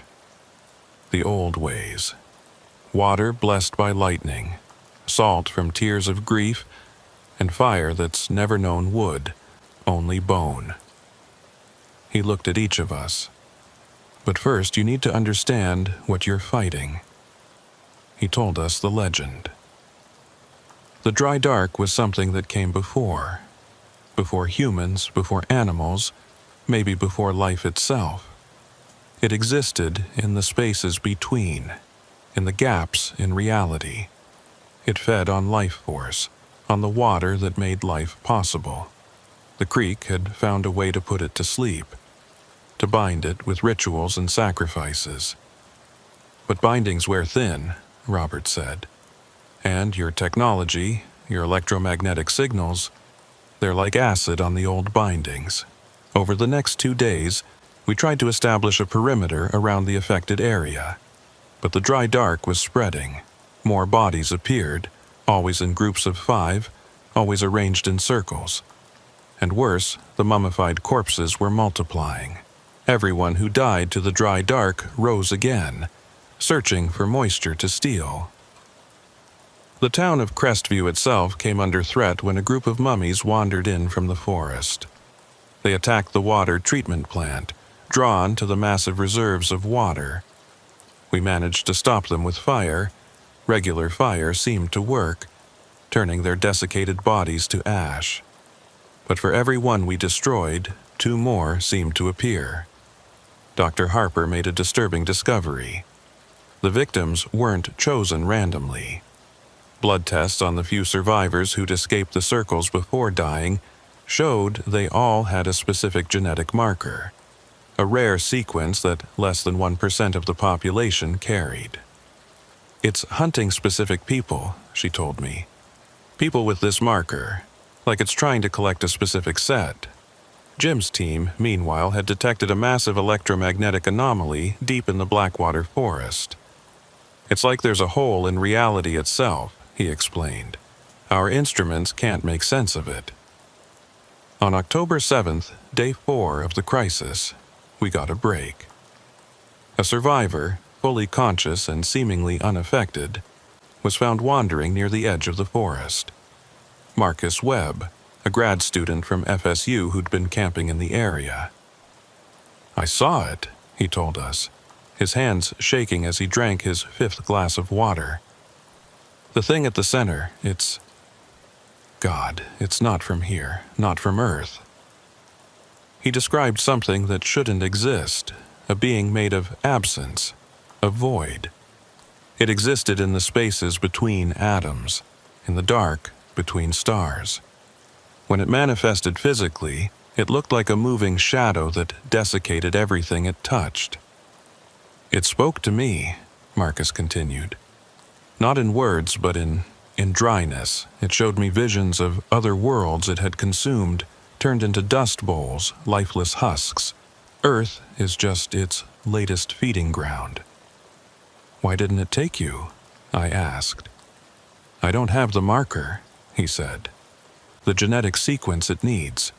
It's not just feeding, it's collecting specific genetic material. It needs exactly 125 people with the marker." That's when it can fully manifest, fully anchor itself to our reality. "How many has it taken?" Jim asked. I did the math. If our count is right, 118. "7 more," Robert Crowfeather said. "7 more, and it becomes permanent, unstoppable." We had to act fast. Robert said there was a way, a ritual the creek had used centuries ago to force it back to sleep. But it required specific elements, and, more importantly, a sacrifice. Someone with the genetic marker had to willingly enter the void, carrying the binding elements, sealing it from the inside. "It's a death sentence," Robert said plainly. "Whoever does this won't come back." We tested everyone: deputies, military personnel, volunteers. Out of nearly 200 people, only 3 had the marker. One was Louise Harper. Another was a young airman from Eglin. The third was me. The night of October 8th, we prepared for the ritual. Robert Crowfeather had gathered what we needed: water that had been struck by lightning, collected from a storm earlier that year, salt made from evaporated tears from a creek funeral ceremony, and bone fire and phosphorus from cremated remains. These elements would create a barrier the dry dark couldn't cross, but they had to be activated from inside its realm. Jim had his men set up a perimeter around the anomaly site, using flamethrowers to keep the mummies at bay. The forest was crawling with them now. We estimated over 200, all searching for moisture, for life. "I should be the one to go," Louise said. We were standing at the edge of the anomaly, a space between 2 ancient pines where reality seemed to warp. "I'm older. I've lived my life." "No," I said. "I'm the sheriff. Protecting this county is my job." The young airman, Tommy, stepped forward. "With respect, sir, I'm military. This started because of our operations. It should be one of us who—" The argument was cut short by an attack. Mummies burst from the underbrush, moving faster than before, more coordinated. As we fought them off, I made my decision. While the others were distracted, I grabbed the ritual elements and dove into the anomaly. The sensation was like being turned inside out while drowning in sand. I found myself in a place that wasn't a place, a void between realities where the dry dark lived. It was vast, endless, and utterly hostile to life. The entity noticed me immediately. It didn't have a form exactly, but rather was an absence of form, a moving void that desiccated reality itself. When it spoke, it was like having moisture pulled from my thoughts. "You carry the mark. You will complete the collection." "No," I said, holding up the lightning water. It glowed in this place, a beacon of life in the void. "I'm here to send you back to sleep." Sleep is temporary. Hunger is eternal. Your world is so full of water, so full of life. We will drain it all. It said we. I realized with horror that the dry dark wasn't one entity, but a collective. A species of void beings that moved from world to world, draining them of life.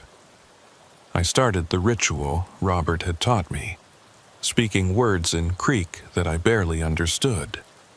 The salt tears formed a circle around me, keeping the entity at bay.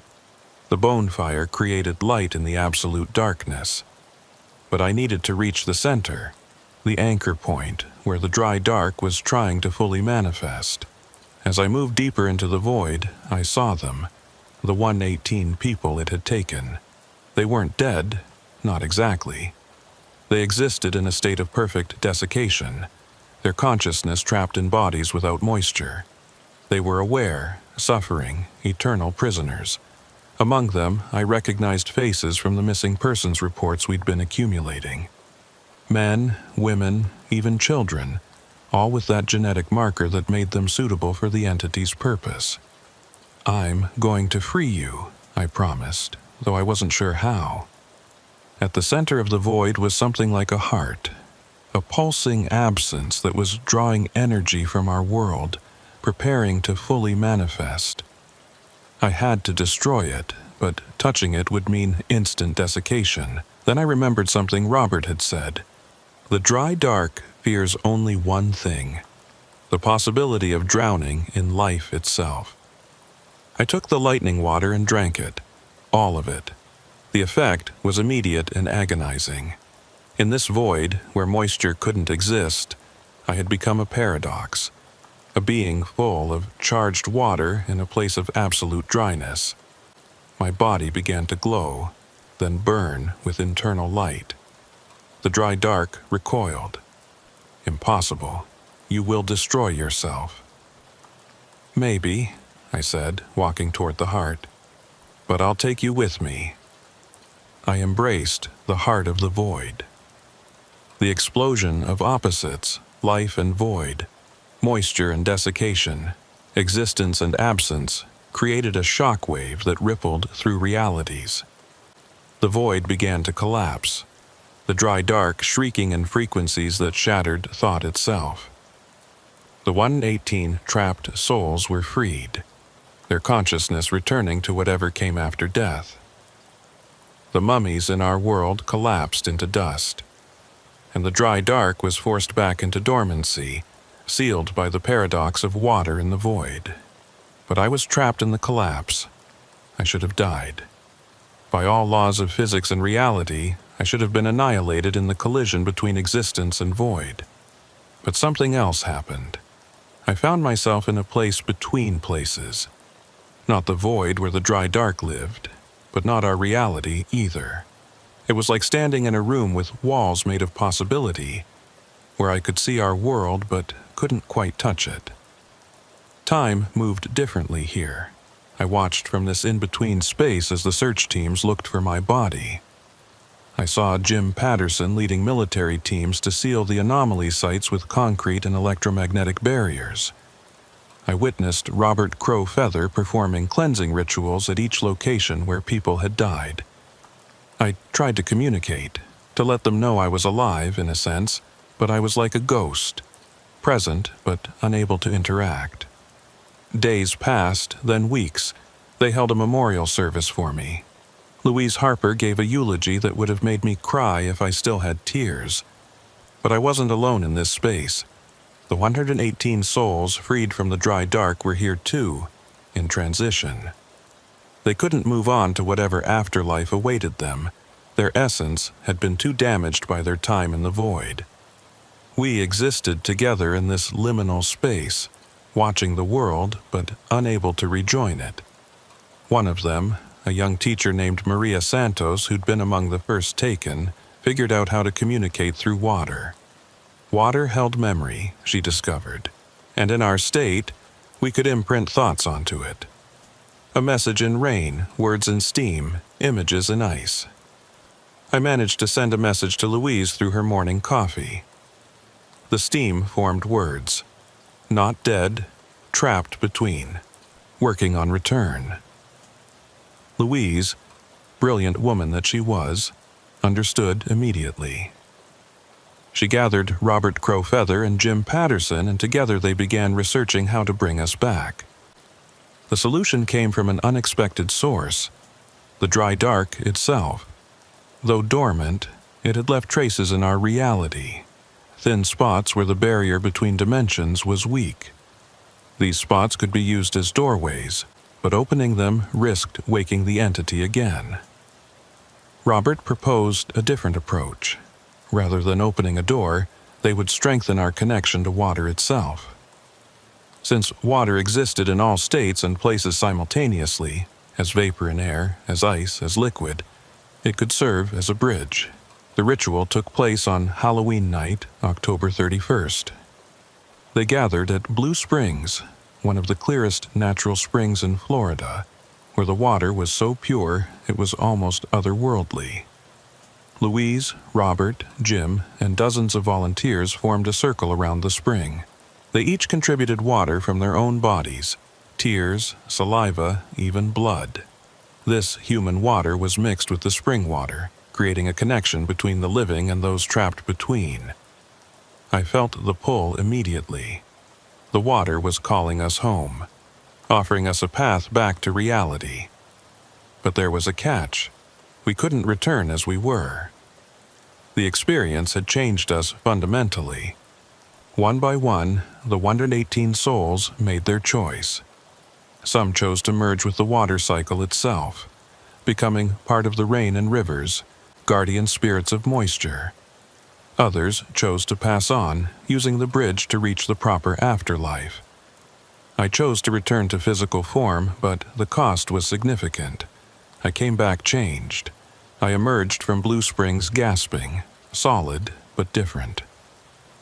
My body was there, but it was more fluid than before.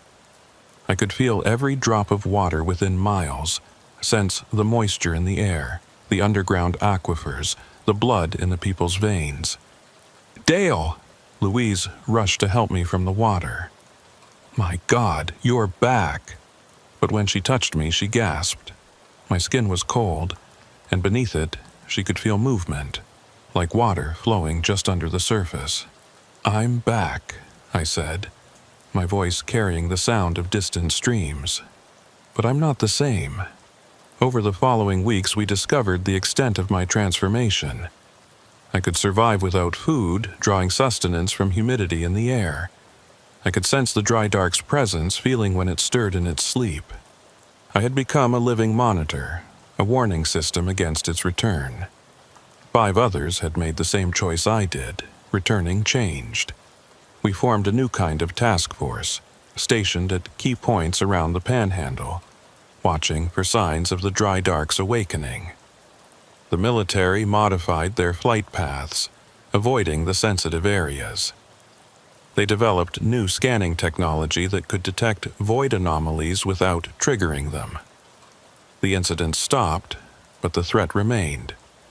The cover story was elegant in its simplicity. A chemical spill from an old military depot had caused hallucinations and deaths. The EPA came in, declared areas off limits, and the truth was buried under bureaucracy. But those of us who knew the truth remained vigilant. As sheriff, I continued my duties, though I had to be careful. I couldn't shake hands anymore. The water under my skin unsettled people. I worked nights mostly, when the humidity was higher and I felt strongest. My deputies knew something had changed, but they were loyal enough not to ask questions. Dr. Louise Harper studied my condition, trying to understand the biological impossibility of what I'd become. "You're not quite human anymore," she told me one day. "But you're not inhuman either. You're something new. Evolution through supernatural trauma." Robert Crow Feather had another interpretation. "You've become a bridge," he said, "between the world of substance and the world of void.